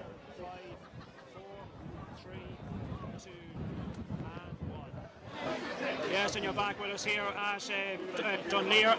Conditions haven't improved on the turnaround. Glen Emmets leading this junior final on a scoreline of 2 goals and 5 points to 4 points. Both teams back now out on the field taking up their positions. We'll check in a second to see if there are any personnel changes. Just having a quick look around, I think it is as you were. Both teams making those enforced changes before half time. That injury, of course, picked up by Danny Grimes, seeing him leaving the action prematurely. But now referee Colin McCullough ready to throw the ball in. So will it be Mitchels, with only a third ever junior championship title, or will it be Glen Emmets, who are the favourites and hold a 7-point lead here at half time? So back underway, and Ronan Grufferty getting his hands on it early doors. Ball now far side of the field. Grufferty gets the return pass, sending it up along the line. Here's Andrew Mooney. Mooney now back to Grufferty once more. Grufferty now running into a challenge. The John Mitchels defence doing its job. Niall Carroll now trying to bustle his way and hustle his way out of defence, and he's got his free. Niall Carroll, very experienced player. Niall Carroll, and he's got takes a short one. Showing for it there was James Clark. And now Mitchels now just moving this one. Jimmy, you'd have to say an early Mitchels goal might just be what the game needs as a contest, and would certainly put the cat among the pigeons. Yeah, you'd feel that they lead a goal if they're going to win the Christy Bellew Cup today. I'd say the Glen Emmets will probably try and slow the game down. It's not their first final. They've been up and down, as you said. They've yo-yoed from junior to intermediate, and I think they have the cuteness to see this game out. Here's Trevor Matthews now for the John Mitchell. So it's now and never from the men from Ballabania. They have to throw caution to the wind if they don't manage to get to narrow that 7-point gap. The ball dropping dangerously close now to the Glen Emmets goal, but back there giving a dig out was Davy Bracken. Who else? Davy Bracken lets it run. Back it goes now, and Glen Emmets look to have weathered that particular storm. Mitchell's trying to put a bit of pressure now on the Glen Emmets goal early stages of this second half. They have it now with Keith Boylan. And perhaps you do get a sense perhaps that Glen Emmets will indeed try to slow the game down a little bit. Here's Davy Bracken now once again. What an engine he's got, Davy Bracken. Out towards midfielder Keith Boylan now. On it goes now, short passing through the hands here from Glen Emmets. They have it now with Tom Grimes again. Tom Grimes, has he given it away? Getting a touch on it there was Keith Boylan. Glen Emmets managing to retain possession. All about Keith Ball here at the moment. Here's Sam Kenny now. Sam Kenny now has made the forward run in towards the centre now once more. That rain, if anything, is getting heavier at this stage. Here's Sean Bourne. Sean Bourne now, so not the frantic start to the second half that perhaps we had with that early goal in the first half. Possession football here from Glen Emmets. Here's Davy Bracken once again. Now he decides to go on a little bit of one of those little teasing runs of his, and he's still going forward, Davy Bracken, looking for support back to Ronan Grufferty, and it's his wrong side back to Conor Grimes, the captain. Conor Grimes now flicking to Keelan O'Neill. Keelan O'Neill, can he finish it off at a point? And that's exactly what he does. Keelan O'Neill, the ball played through the hands. And all credit, it was Davy Bracken who decided to have a bit of a go of it. Made the pass to Conor Grimes. Grimes spotting Keelan O'Neill on the overlap, and O'Neill did the rest. Yeah, probably the score of the match in terms of play. David Bracken, he's as cute as a fox there. Just started the move from his own half. Then Conor Grimes linked up, and it's a fantastic score for Glen Emmets. And they're away again on the attack. And Glen Emmets now looking to try and press home their advantage. They have it now once again. Man in possession is Evan English. Evan English across to Davy Bracken. Davy Bracken now goes to the pass into Ronan Grufferty. Ronan Grufferty now back in turn to Andrew Mooney again. Andrew Mooney didn't fancy it. Here's Davy Bracken once more. Davy Bracken now still soloing forward with a man in the overlap is Ronan Grufferty. Grufferty goes for the pass inside. Here's Keith Boylan now running into a challenge. A couple of challenges going in. John Mitchell stand them up and get the free. So play has been overturned there by the Mitchells. Mikey Nulty lets it run. Here's John Gallagher. John Gallagher now holding it up. Mikey Nulty has made the forward run. Mikey Nulty now sends a long, dangerous ball in, dropping dangerously in front of the goalkeeper. Too short though. Asking too much there of Garrett Kane to try and get on to that one. The intention was good, but unfortunately for the Mitchells, the execution wasn't. To that early score from Keelan O'Neill, and Glen Emmets now giving away the free. So 2 goals and 6. That's 12 points, 4 points for John Mitchells. It's an 8-point game. Mitchells need every chance now that comes their way. John Gallagher with 3 of the 4 points so far. Remember, the Mitchells have yet to score from playing this game. That's a statistic that they'll have to address, I think, as well in this second half. And there's a change now coming on the Mitchells team, I see. Just waiting now to see who's been brought on. It looks as if it's numbered. I think it's Conor Bourne, I think. It's actually Kevin Gallagher is coming off, and Stephen Campbell is making his way out of the field. Meanwhile, at the here's this free now being lined up by John Gallagher. It's sent in and it's gone over the crossbar from John Gallagher. It's his 4th point of the afternoon. Another free from the John Mitchells that makes it 2 goals and 6 to 5 points. We have played almost 5 minutes in this second half, so just 2 scores so far. But as you mentioned, Glen Emmets probably looking to slow it down a little bit, but always naturally they carry that threat, Jimmy. But the question is, can Mitchells surely need now to start scoring points from play and try to open this game up a bit? Yeah, unfortunately, Mikey Nulty's shot there a couple of minutes ago probably typified the performance. Everything is just a little bit rushed. They're trying to force the play, whereas Glen Emmets seem to be able to turn the style on and get scores at ease, and that's been the major difference in this final so far. Ball now has gone out of play. It's going to be a sideline ball for the Mitchells' far side, and it is that man John Gallagher once again. So his team still chasing this game like they have from the get-go after that early goal from Keelan O'Neill. So it's going to be Gallagher now. He's about 36 metres or so out far side the field. Swings this one in, and that one is gone left and wide from John Gallagher. First wide of the second half, and it's a Mitchells wide, and another change coming. So Andrew Bingham has gone off, and Conor Riley, wearing number 18, is into the action now. So the Mitchells management feeling that changes are now required, because it's now entering the do-or-die territory. They need changes. They need to try and put this Glen Emmets lead under threat and under pressure. Ball now just being held up in that breeze. One well that kick out from the John Mitchells. Can they win the breaking ball? They can, you know. It's Trevor Matthews who has it. Out he comes now, Trevor Matthews. Goes down that left wing out towards that far side. Here's John Gallagher now. John Gallagher just slipped for a second, gets his composure back, sends it in right-footed. Is this score from Gallagher? And that's an excellent score from John Gallagher. It's over the crossbar. It's the first point from play, and it's point number 5 for John Gallagher. He really is leading by example, this man. 2 goals and 6 points. We're down to a 2-score game, the 2 goals separating the teams, but vital now that they produce more of that, Jimmy, at this stage. Yeah, fantastic play from Conor Riley. He's only on the field. He won a great breaking ball, and John Gallagher is absolutely so deadly accurate when he gets into them positions. And the referee has given a free to the Mitchells. Going to be a free for the Mitchells. Coming over to take it now is going to be John Gallagher once again. In fact, it is going to be Trevor Matthews. It's out on this right-hand side, so Trevor Matthews with a chance here to narrow it again. So 2 of the 3 scores we've had in this third quarter so far have been scored by the Mitchells. This one is sent in, and it's dropping in very close. It's in the back of the net. It's in the back of the net. The man who has got it is Garrett Kane. It was spilled, and Garrett Kane in the follow-up has got the goal. It fell short. It wasn't caught cleanly, and Garrett Kane was close to goal, and he's put it in the back of the net. Well, another error there, this time by in the Glen Emmets defence, and Garrett Kane has got the goal. This certainly makes it a bit interesting now. 2 goals and 6 to 1 goal and 6. We said the Mitchells needed a goal, and they've got it. Yeah, we commented at half time they needed a goal. My God, that's 1-2 in the points, and we've the game in our hands here now. Absolutely, Garrett Kane with the goal. Now the crowd getting into it in front of us. Glen Emmets man down in the ground as well. Something that might have happened off the ball. And it is Sean Bourne who's on the ground. But Garrett Kane has thrown the Mitchells a lifeline, that's for sure. And they needed the goal, and they've managed to get it as well. And now a test of what Glen Emmets are made of. Looked as if they were coasting and heading towards that finish line. But the Mitchells obviously have other ideas. They'll stick with it. We saw last week against the Pairc, at no stage did they ever throw in the towel. They went at it right to the end, and you'd expect nothing different here this afternoon either. Not the best of free kicks from the Glen Emmets, but they managed to pick up that loose ball, and it's Ronan Gufferty. Ronan Gufferty has been fouled. The referee trying to play the advantage, but now he's blown his twist and he's called play back. But only one kick of the ball between the teams now. 2-6 to 1-6, but Emmets have a free over on the far side of the field. The man who has possession, it's Ronan Gufferty.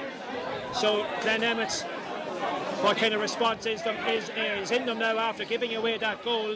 It probably would have to be described as being of the soft variety. I think probably played a part as well, but take nothing away from the Mitchells and Garrett Kane. He read it superbly, he followed it in, and he was there to knock it into the back of the net to give his team a glimmer of hope in this game. Here comes Grufferty now with the free for Glen Emmets. Left footed from Grufferty, it looks to be off target, and it's well left and wide. That will give the Mitchells another bit of inspiration here. Only a goal between the teams here. Did we write Mitchells off prematurely, but we said they'd never give up, and that's exactly the way it's shaping up. Yeah, we could be eating a little bit of humble pie, Colin, but that goal, it's actually rattled the Glen Emmets. You see Ronan Grufty there, and as the game goes on, the Glen Emmets are just growing into it. In fairness to the line, they've made a couple of changes, the John Mitchells, and it's changed. The ball now, the rebound has fallen nicely for the Mitchells. The man who has it here is Emmett Farrell.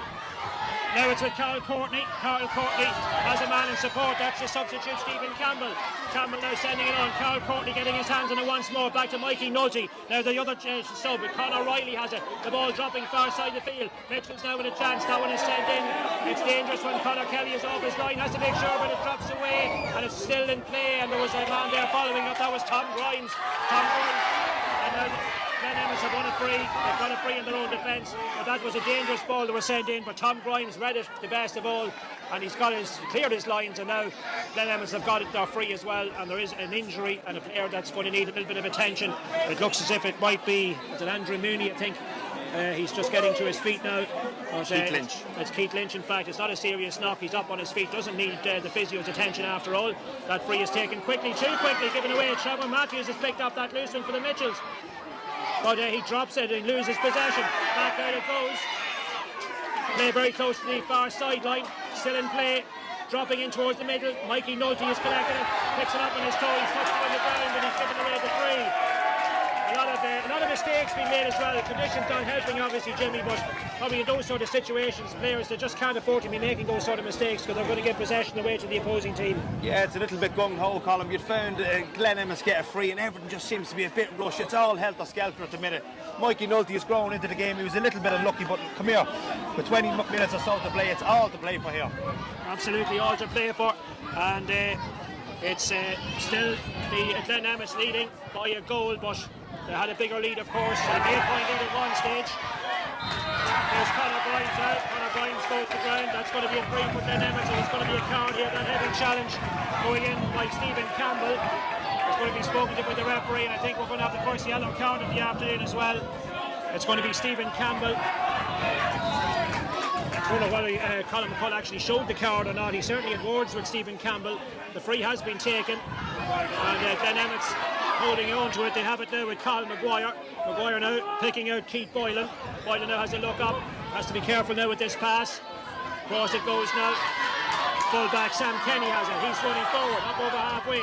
Picking out Ronan Grufferty. Grufferty running into a challenge. Gets his pass away. Here is Andrew Mooney. He goes for the score, Mooney. Dangerous one again for the keeper. Anderson is underneath it. Good play by Anderson to his full-back, Niall Carroll. Back there now was James Clark once again. Mitchell's now coming out of defence with it. Out towards Mikey Nulty. Mikey Nulty now down along this near sideline it goes. Trying to pick out what it was 50-50 ball. Run well by the substitute Stephen Campbell up along the sideline it goes. The ball is coming to play. It's going to be 9 balls for Glen Emmets. 9 balls for the Emmets. 2-6 to 1-6. 13 minutes gone exactly in this second half. Still the Emmets lead in this game, but it's not a big lead, and the healthy advantage they had at half-time and soon after the restart has been largely wiped out. The Mitchells battling for everything, and they said it during the week. Paul Kane, our chairman, said they weren't coming to Dunleer to make up the numbers, and I think he's been proving correct. Ball now sent out towards the near side here by Davy Bracken. Davy Bracken now finding Shane Moon, now sending it off, good pass. Here's Sean Bourne now. Sean Bourne to Ronan Grufferty. He's got through a lot of work. Ronan Grufferty to Davy Bracken. He's almost directing the orchestra here, Davy Bracken. He's so much involved in everything that Glen Emmets create. He's got the ball back now. Not tending to move it up the field. It's more across the field at this stage. Here's Conor Grimes now has it. The captain fisting it forward. Now can Glen Emmets, can they get a score off all of this? Here's Kieran O'Neill now. The goal double score in the first half. Kieran O'Neill now forced in a blind alleyway. Mikey Mudgy rises high to collect that one, and now it's James Clark, and Mitchels have got their hands back on it. And who has possession now is Conor Riley. He's a substitute. Long ball forward towards John Gallagher. John Gallagher. It's in ahead of the full back, but it goes off Sam Kenny. The full back, it goes off his foot. And it's going to be a line ball for the John Mitchells. John Mitchells now in possession from that sideline effort. Here's John Bingham. Bingham now made the forward run. Here's John Gallagher again. John Gallagher now down towards the corner. Just a dangerous one, floated into the edge of the square. Hands go up on this one. Then Emmets do well. And it's easily intercepted and it's easily cut out. And they have it back. Ronan Buffalo getting his hands on it now. Here's Shane Noon. Shane Noon now up over the 45-metre line. In towards the middle it goes. Man in possession is Andrew Mooney again. And you have green and red shorts in the middle third of the field. Working it through the hands here, Glen Emmets inside the Mitchels 45-metre line. Just as I say that, Ronan Buffalo has given possession away.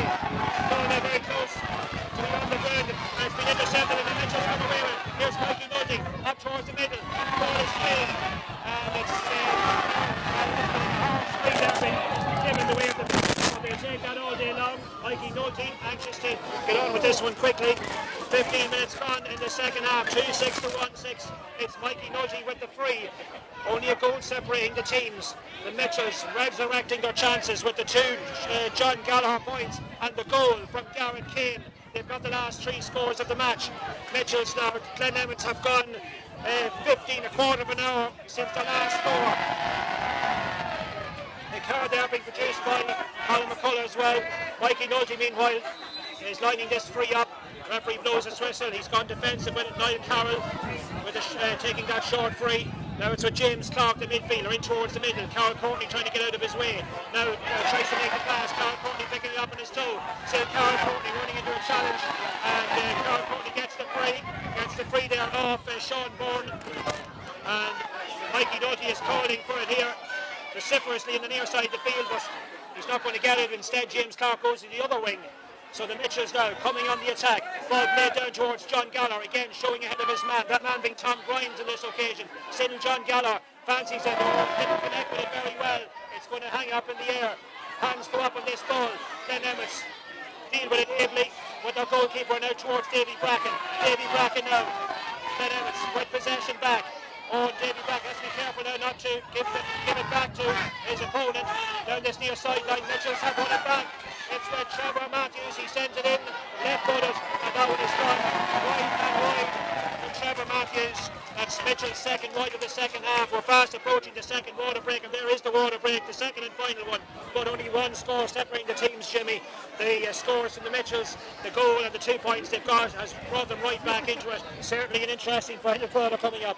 Yeah, it hasn't been overly pretty, Colin. I won't lie, Glen Emmets haven't scored, as you said, in 15 minutes. There's been no score since the goal, but the game still hangs in the balance. It's a cracking atmosphere, and it's all to play for. At the end of the day, neither team will care if they're going home with a championship. Championship win is a championship win, and that's the way we're looking at it. The John Mitchells are back in it.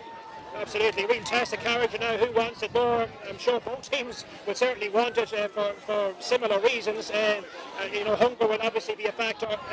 Going on the semi-finals of last weekend, the Mitchells would have been involved in the title one and went right to the wire against the Pairc. Will that game stand to them more? Or be a benefit, maybe showing what they are capable of doing? Oh yeah, as Haley said, that they're not here to make up the numbers, and what I would say, when the game hung in the balance against the Pairc in the semi-final, John Gallagher stood up, Garrett Kane stood up, and they got over the line, and they'll be thinking with 15 minutes to go, a goal in it, they'll take the chance. I mean, Kieran O'Neill has got the 2 goals, Conor Grimes, a few players maybe not maybe as prominent as you would expect at this stage of the game. Yeah, Conor Grimes has been anonymous, and Kieran O'Neill with the 2 goals hasn't done much elsewhere. But look, they're still ahead. We have to give them credit. They're playing their own game, but at the same time, there's nothing in it until you kick the ball. Yes, well, the referee now signals the second water break is coming to an end. Robert Bourne, who was warming up earlier, we thought he was going to come in, but he is in now for the final quarter, and he replaces Tom Grimes. So that's the latest change in the Glen Emmets team. So, 13 minutes or so to sort out the destination of the Christy Bellion Cup for 2021. Will it be heading to Tullyallen later on? Will it be going to Ballabhalia for the first time since 1998? We're about to find out now. 13 minutes left to play plus the injury time. Referee Colin McCullough blows his whistle for this kick out now to come from Conor Kelly, the Glen Emmets goalkeeper. Hung up in the wind, dropping down the inside of the field. And good action, and mark called by Sean Bourne. Getting over now to Davy Bracken. Davy Bracken now in possession for Glen Emmets. Here's Ronan Bufferty. Bufferty now back inside, it goes to Sean Bourne, running into a challenge to Davy Bracken once more. Davy Bracken has a look up, just stepping on the brakes, looking for a bit of support, and he's got it through Keelan O'Neill. He likes to take on opposing defences. Keelan O'Neill, still going through the centre like a knife through butter. Inside the goal, up your chance on here. Keelan O'Neill wants to stop it from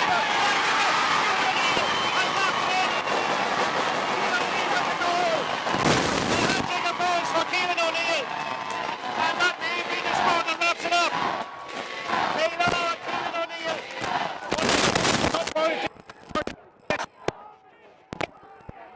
The initial ball was saved, it came back out, and he was there to palm it into the back of the net. Keelan O'Neill, he's got his hat-trick of goals. It makes it 3 goals and 6 to 1 goal and 6. We were saying perhaps he went a little bit quiet in the third quarter after scoring the point he got early in the second half. But goals win games, and now it's been asked all over again here to John Mitchels and Glen Emmets. There's a player running into a challenge. Referee in to sort it all out now, Colin McCullough, but the goal arriving after 18 minutes of play. Ball has been brought forward here as well, but the John Mitchells have conceded a third goal, and that could well scupper any chance he had of perhaps going on to at least draw this game, if not win it. And Keelan O'Neill may well prove the match-winning hero for Glen Emmets this evening. But let's see what happens now. The ball, Davy Bracken, anyone will do for Davy Bracken, kicking it down towards the middle, trying to get his hand on his toe underneath this ball once again. Here's that man, Keelan O'Neill. A couple of players jostling for it. Conor Grimes picks up the loose one. Conor Grimes under pressure there from Trevor Matthews. Referee has blown his whistle and he's given the free. And Conor Grimes down in the ground once again, just a little bit in the wars here at the moment. But yes, what can you say about Keelan O'Neill? He's had 3 goal scoring opportunities. He's taken all 3, and the Mitchells' resistance could at long last be broken with that 3rd goal. Yeah, it's a massive blow to the Mitchells. Keelan O'Neill, I said at the water break, he couldn't have got out of the game apart from the 2 goals. But 3 goals in the championship final, that is some mean feat, I tell you. Fair play to him, 3 goals. Well, always nice to get on the mark as a forward in the championship final to score 3 goals. There's an added bonus, certainly, no doubt about it. Here's Ronan Bufferty. Bufferty now looking for the return pass. The substitute has it, that's Robert Bourne. Back to Bufferty once again. Bufferty still going forward. Still Ronan Bufferty, pressing it inside. Could be a chance on here, and it's flashed away on. Almost in for another goal. This time was Robert Bourne. Just couldn't connect with it properly.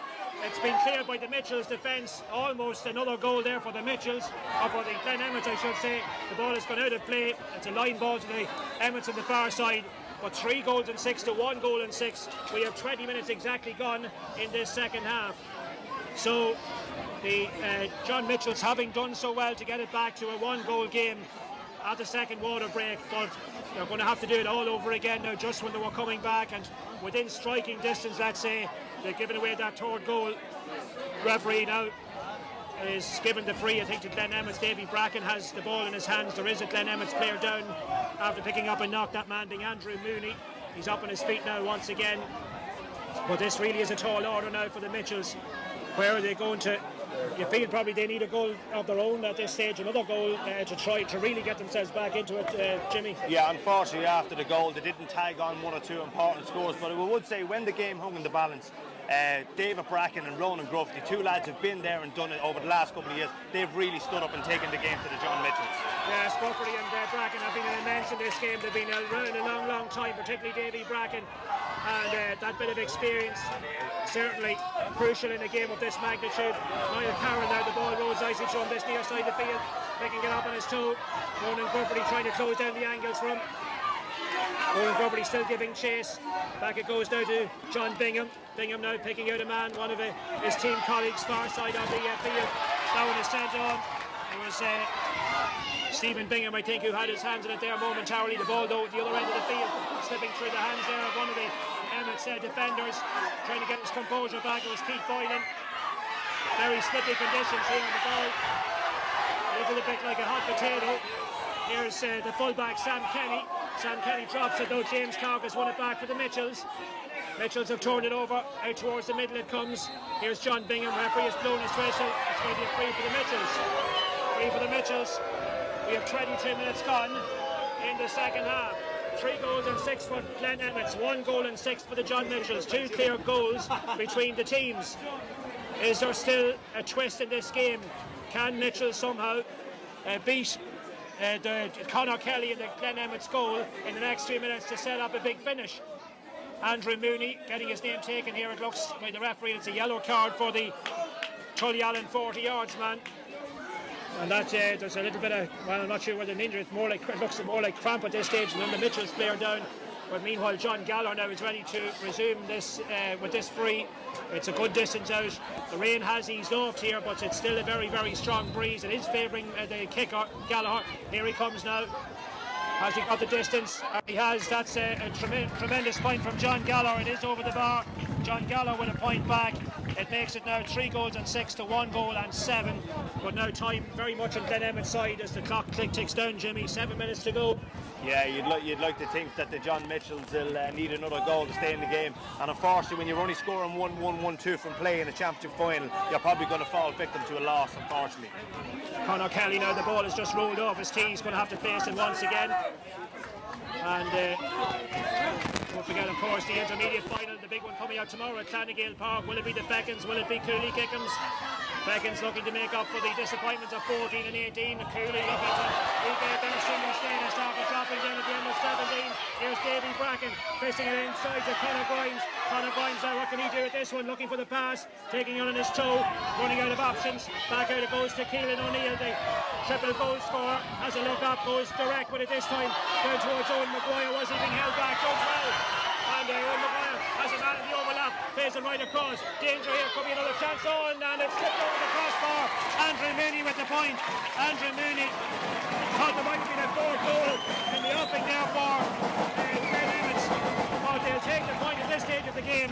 It extends their lead back to 2 clear goals, 3 goals and 7 to 1-7. That might be as good as a goal at this stage, Jimmy. Yeah, massive score for Andrew Mooney. I will say to David Anderson, that was one hell of a save. Brilliant save to tip it over the bar. But the Mitchells really need to get the gear in order and get a goal here.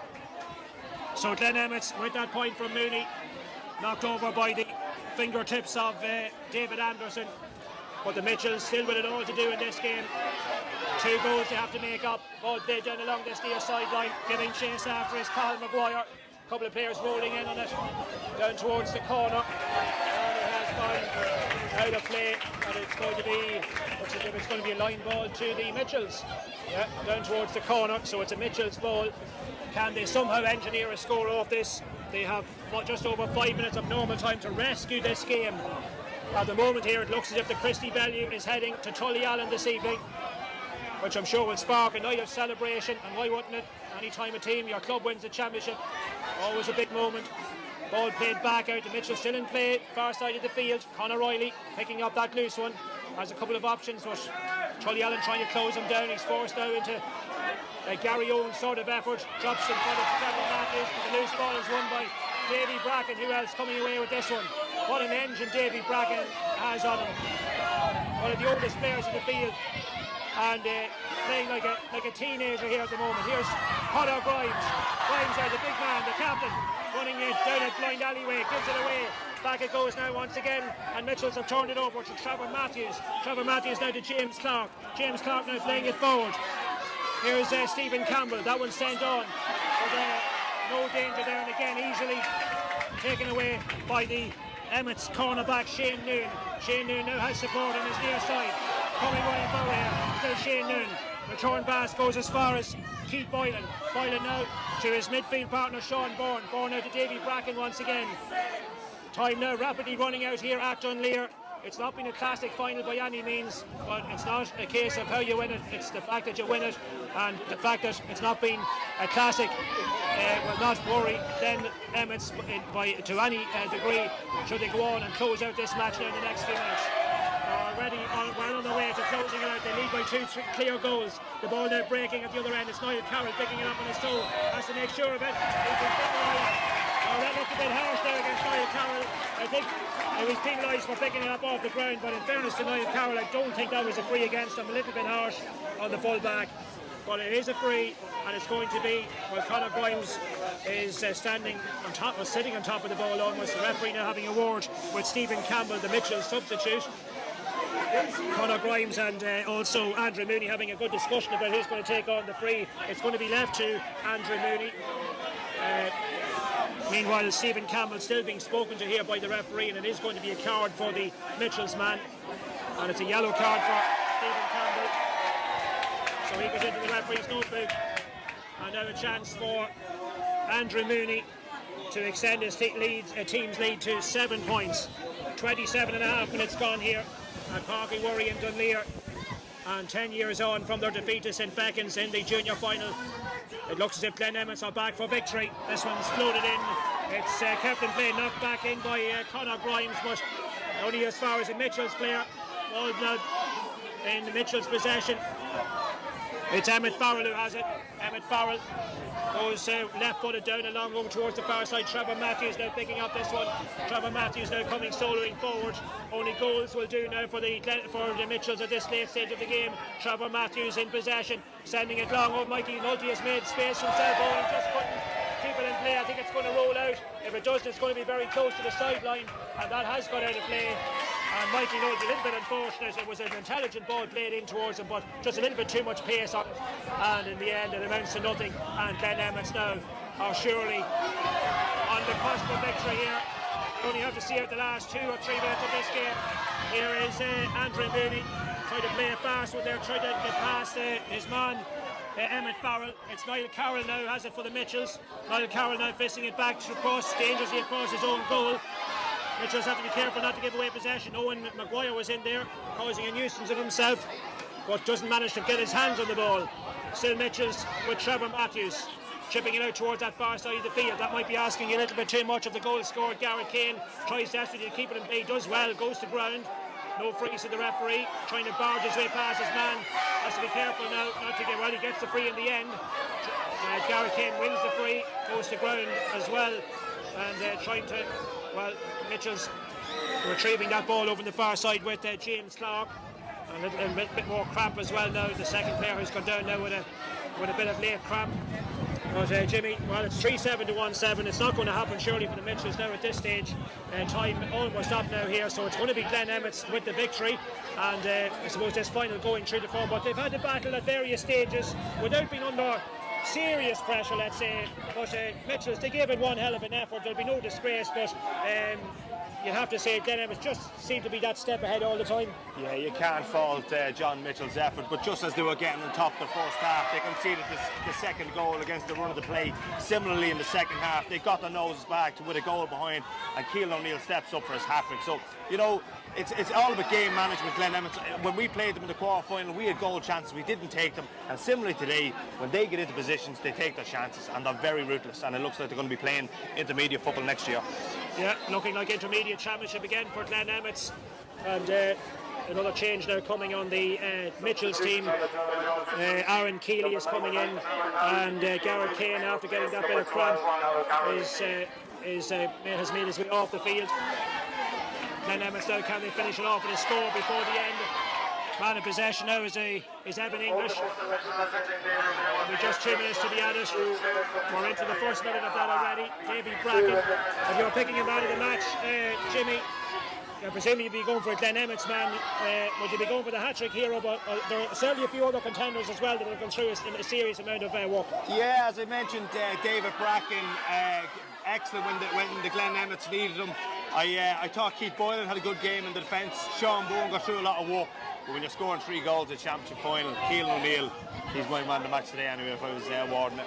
Yeah, Keelan O'Neill, a standout performance with those 3 goals, and making such a huge difference in this game. But Glen Emmets now just playing out the last few minutes. Ronan Gruffrey now taking possession of that ball. He drops to the ground. He's had a very solid game as well. Gruffrey has pushed it on the ground. He's given away the free.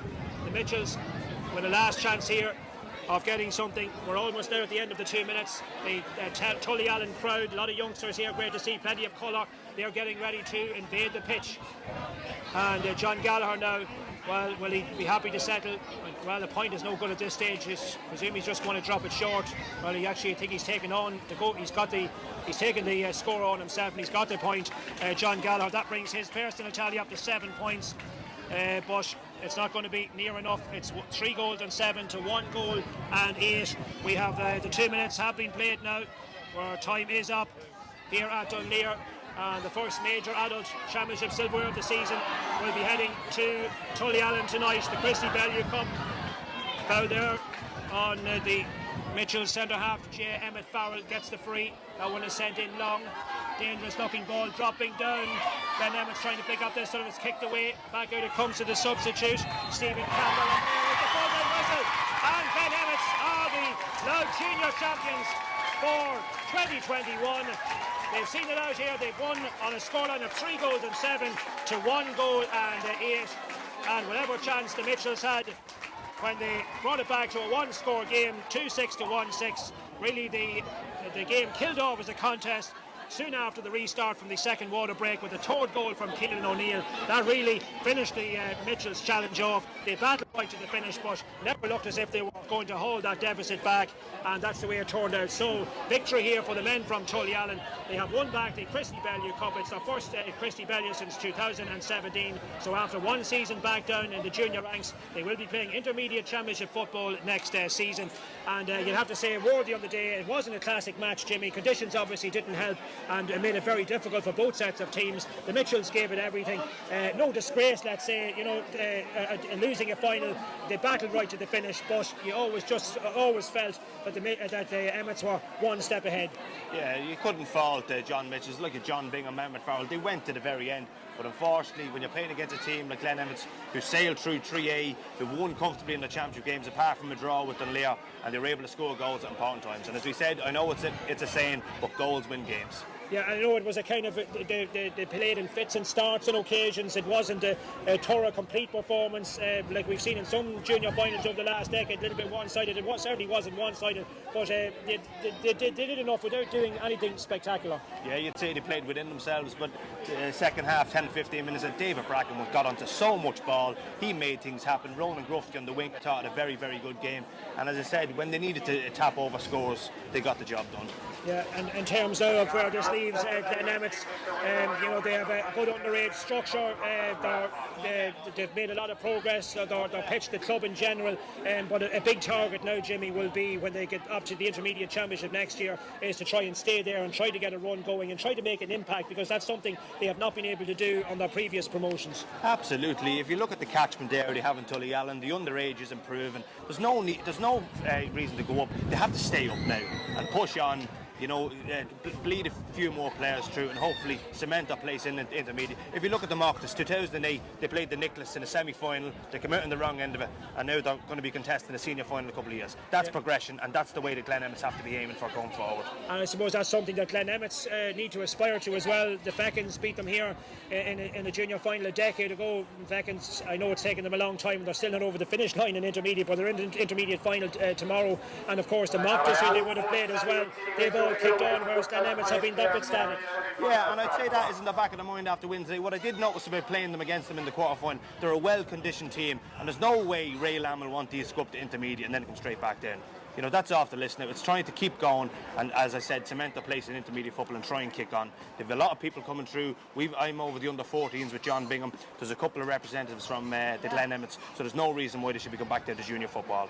And I mean, league-wise next season, presuming everything will be back to something like normality, Jimmy, they'll be still in Division 3A, but you'd have to put them as warm favourites to land that promotion next year, presuming it applies. Yeah, you'd like to see that they'll win all the games in 3A. But I would say you might see that as a stumbling block, you know what I mean, because they're going to be playing better teams in the intermediate championship, but they'll have to just keep winning, keep the thing going, and then when they hit the intermediate championship, try and stay in the division. And I mean, in terms of intermediate championship as well, Jimmy, the luck of the draw has a lot to do with it. You could be in a group of death, it's going to make it difficult, or you could be in what looks like an easier group maybe on paper, and that obviously could be a help to them. Yeah, well, at the start of the year I certainly wouldn't have thought that Cooley would be contesting a senior final from what I've seen in league form. But in my opinion, intermediate football in Louth is the most competitive of the divisions. And as I said, if Glen Emmets get a nice draw next year in the intermediate, they could aim at a quarter final. You have to aim high. Okay, Jimmy Mhuiri of St. Nicholas's, formerly of Newtown Blues. Thank you indeed for your comments today and your co-commentary. That's where we wrap up here at Dunleer. The presentation of the Christy Bellew Cup will be coming up now in the next few minutes, along with the Man of the Match award. But it is Glen Emmets Day. They've won here the first weekend final here in Dunleer today. Those 3 goals from Keelan O'Neill proving absolutely crucial, and they've won out here on a final scoreline of Glen Emmets 3 goals and 7 points. The John Mitchels 1 goal and 8.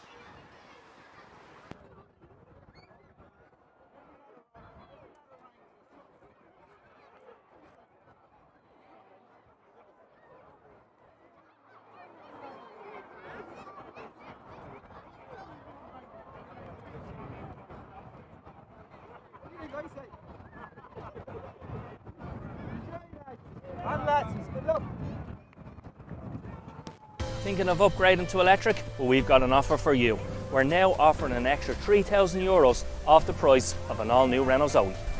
Including the SEAI grant, that's €7,800 off a brand new Renault Zoe. Finance is available with 0% APR. For more information on this amazing offer, click the button below.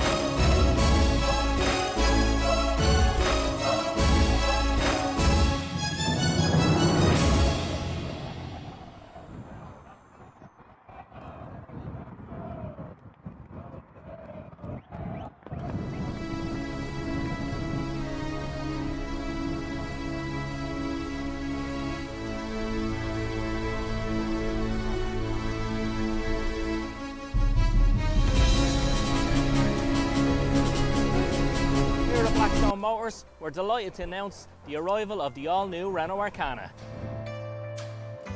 So this is the RS line E-Tech edition, and the engine comes from our Formula 1 team in Renault and from the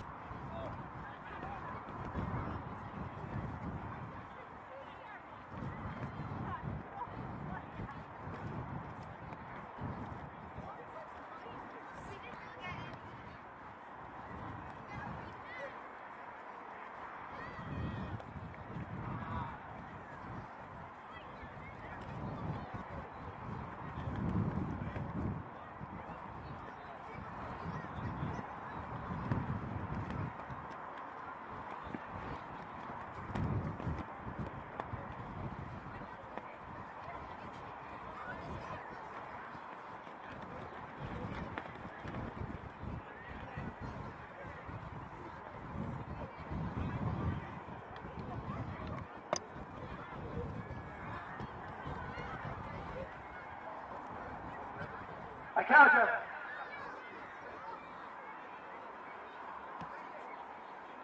On behalf of the Live County Board, I'd like to congratulate Dan Emmets in winning the Christy Bellew Intermediate Championship. Well done and very well played under very, very hard conditions.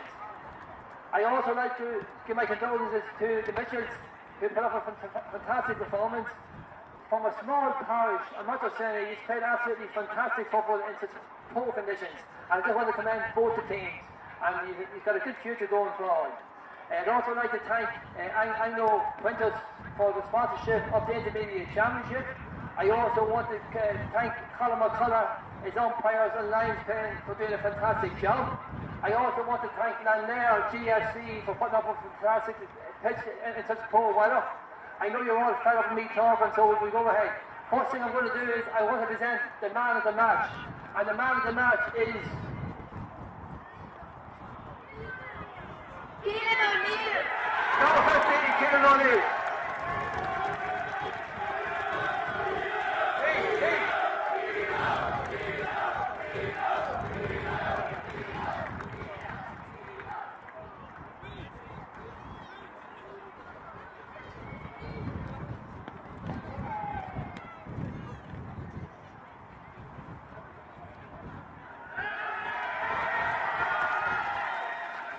In fairness, Kieran, you're a very popular choice and an absolutely fantastic match.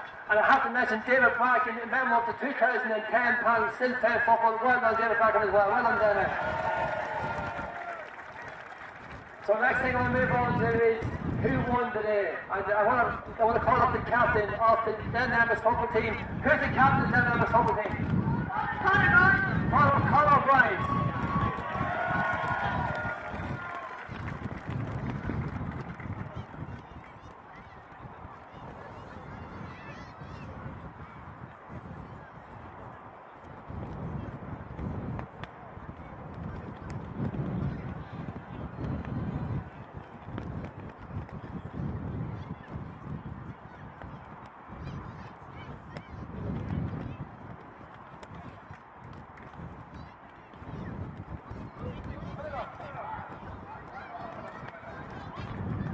Listen, I want to comment just for a few words. Yeah, it's going to be short and sweet. I've got absolutely nothing prepared. Didn't plan on being here, and I just wanted to say firstly just big thanks to John Mitchels for today. Huge game, huge club, really on the rise. Where they've come from over the last 2-3 years, it's a credit to them, credit to the management and that group of players. So really, lads, best of luck, and yeah, really hope you can come back and do it next year.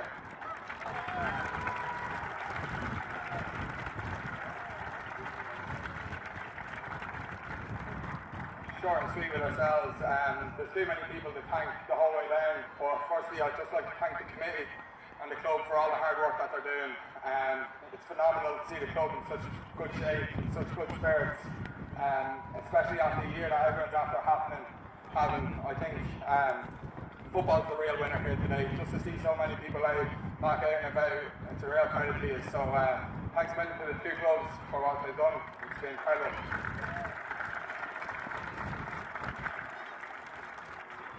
On our own side then, I'd just like to thank the management. They came in at the start of the year, they had a vision, they had a plan.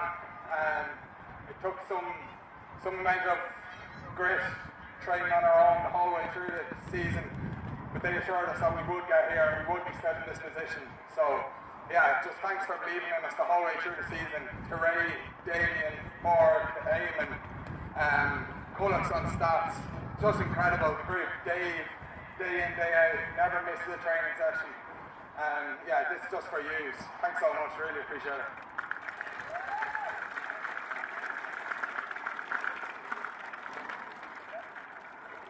And finally, just something that I just want to do. One man who unfortunately missed out today, but what he's given to us as a group, to the players, it's beyond anything that I can put into words. So the person I want to come up here today and lift the cup is James Butler.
of upgrading to electric? Well, we've got an offer for you. We're now offering an extra €3,000 off the price of an all-new Renault Zoe. Including the SEAI grant, that's €7,800 off a brand new Renault Zoe. Finance is available with 0% APR. For more information on this amazing offer, click the button below.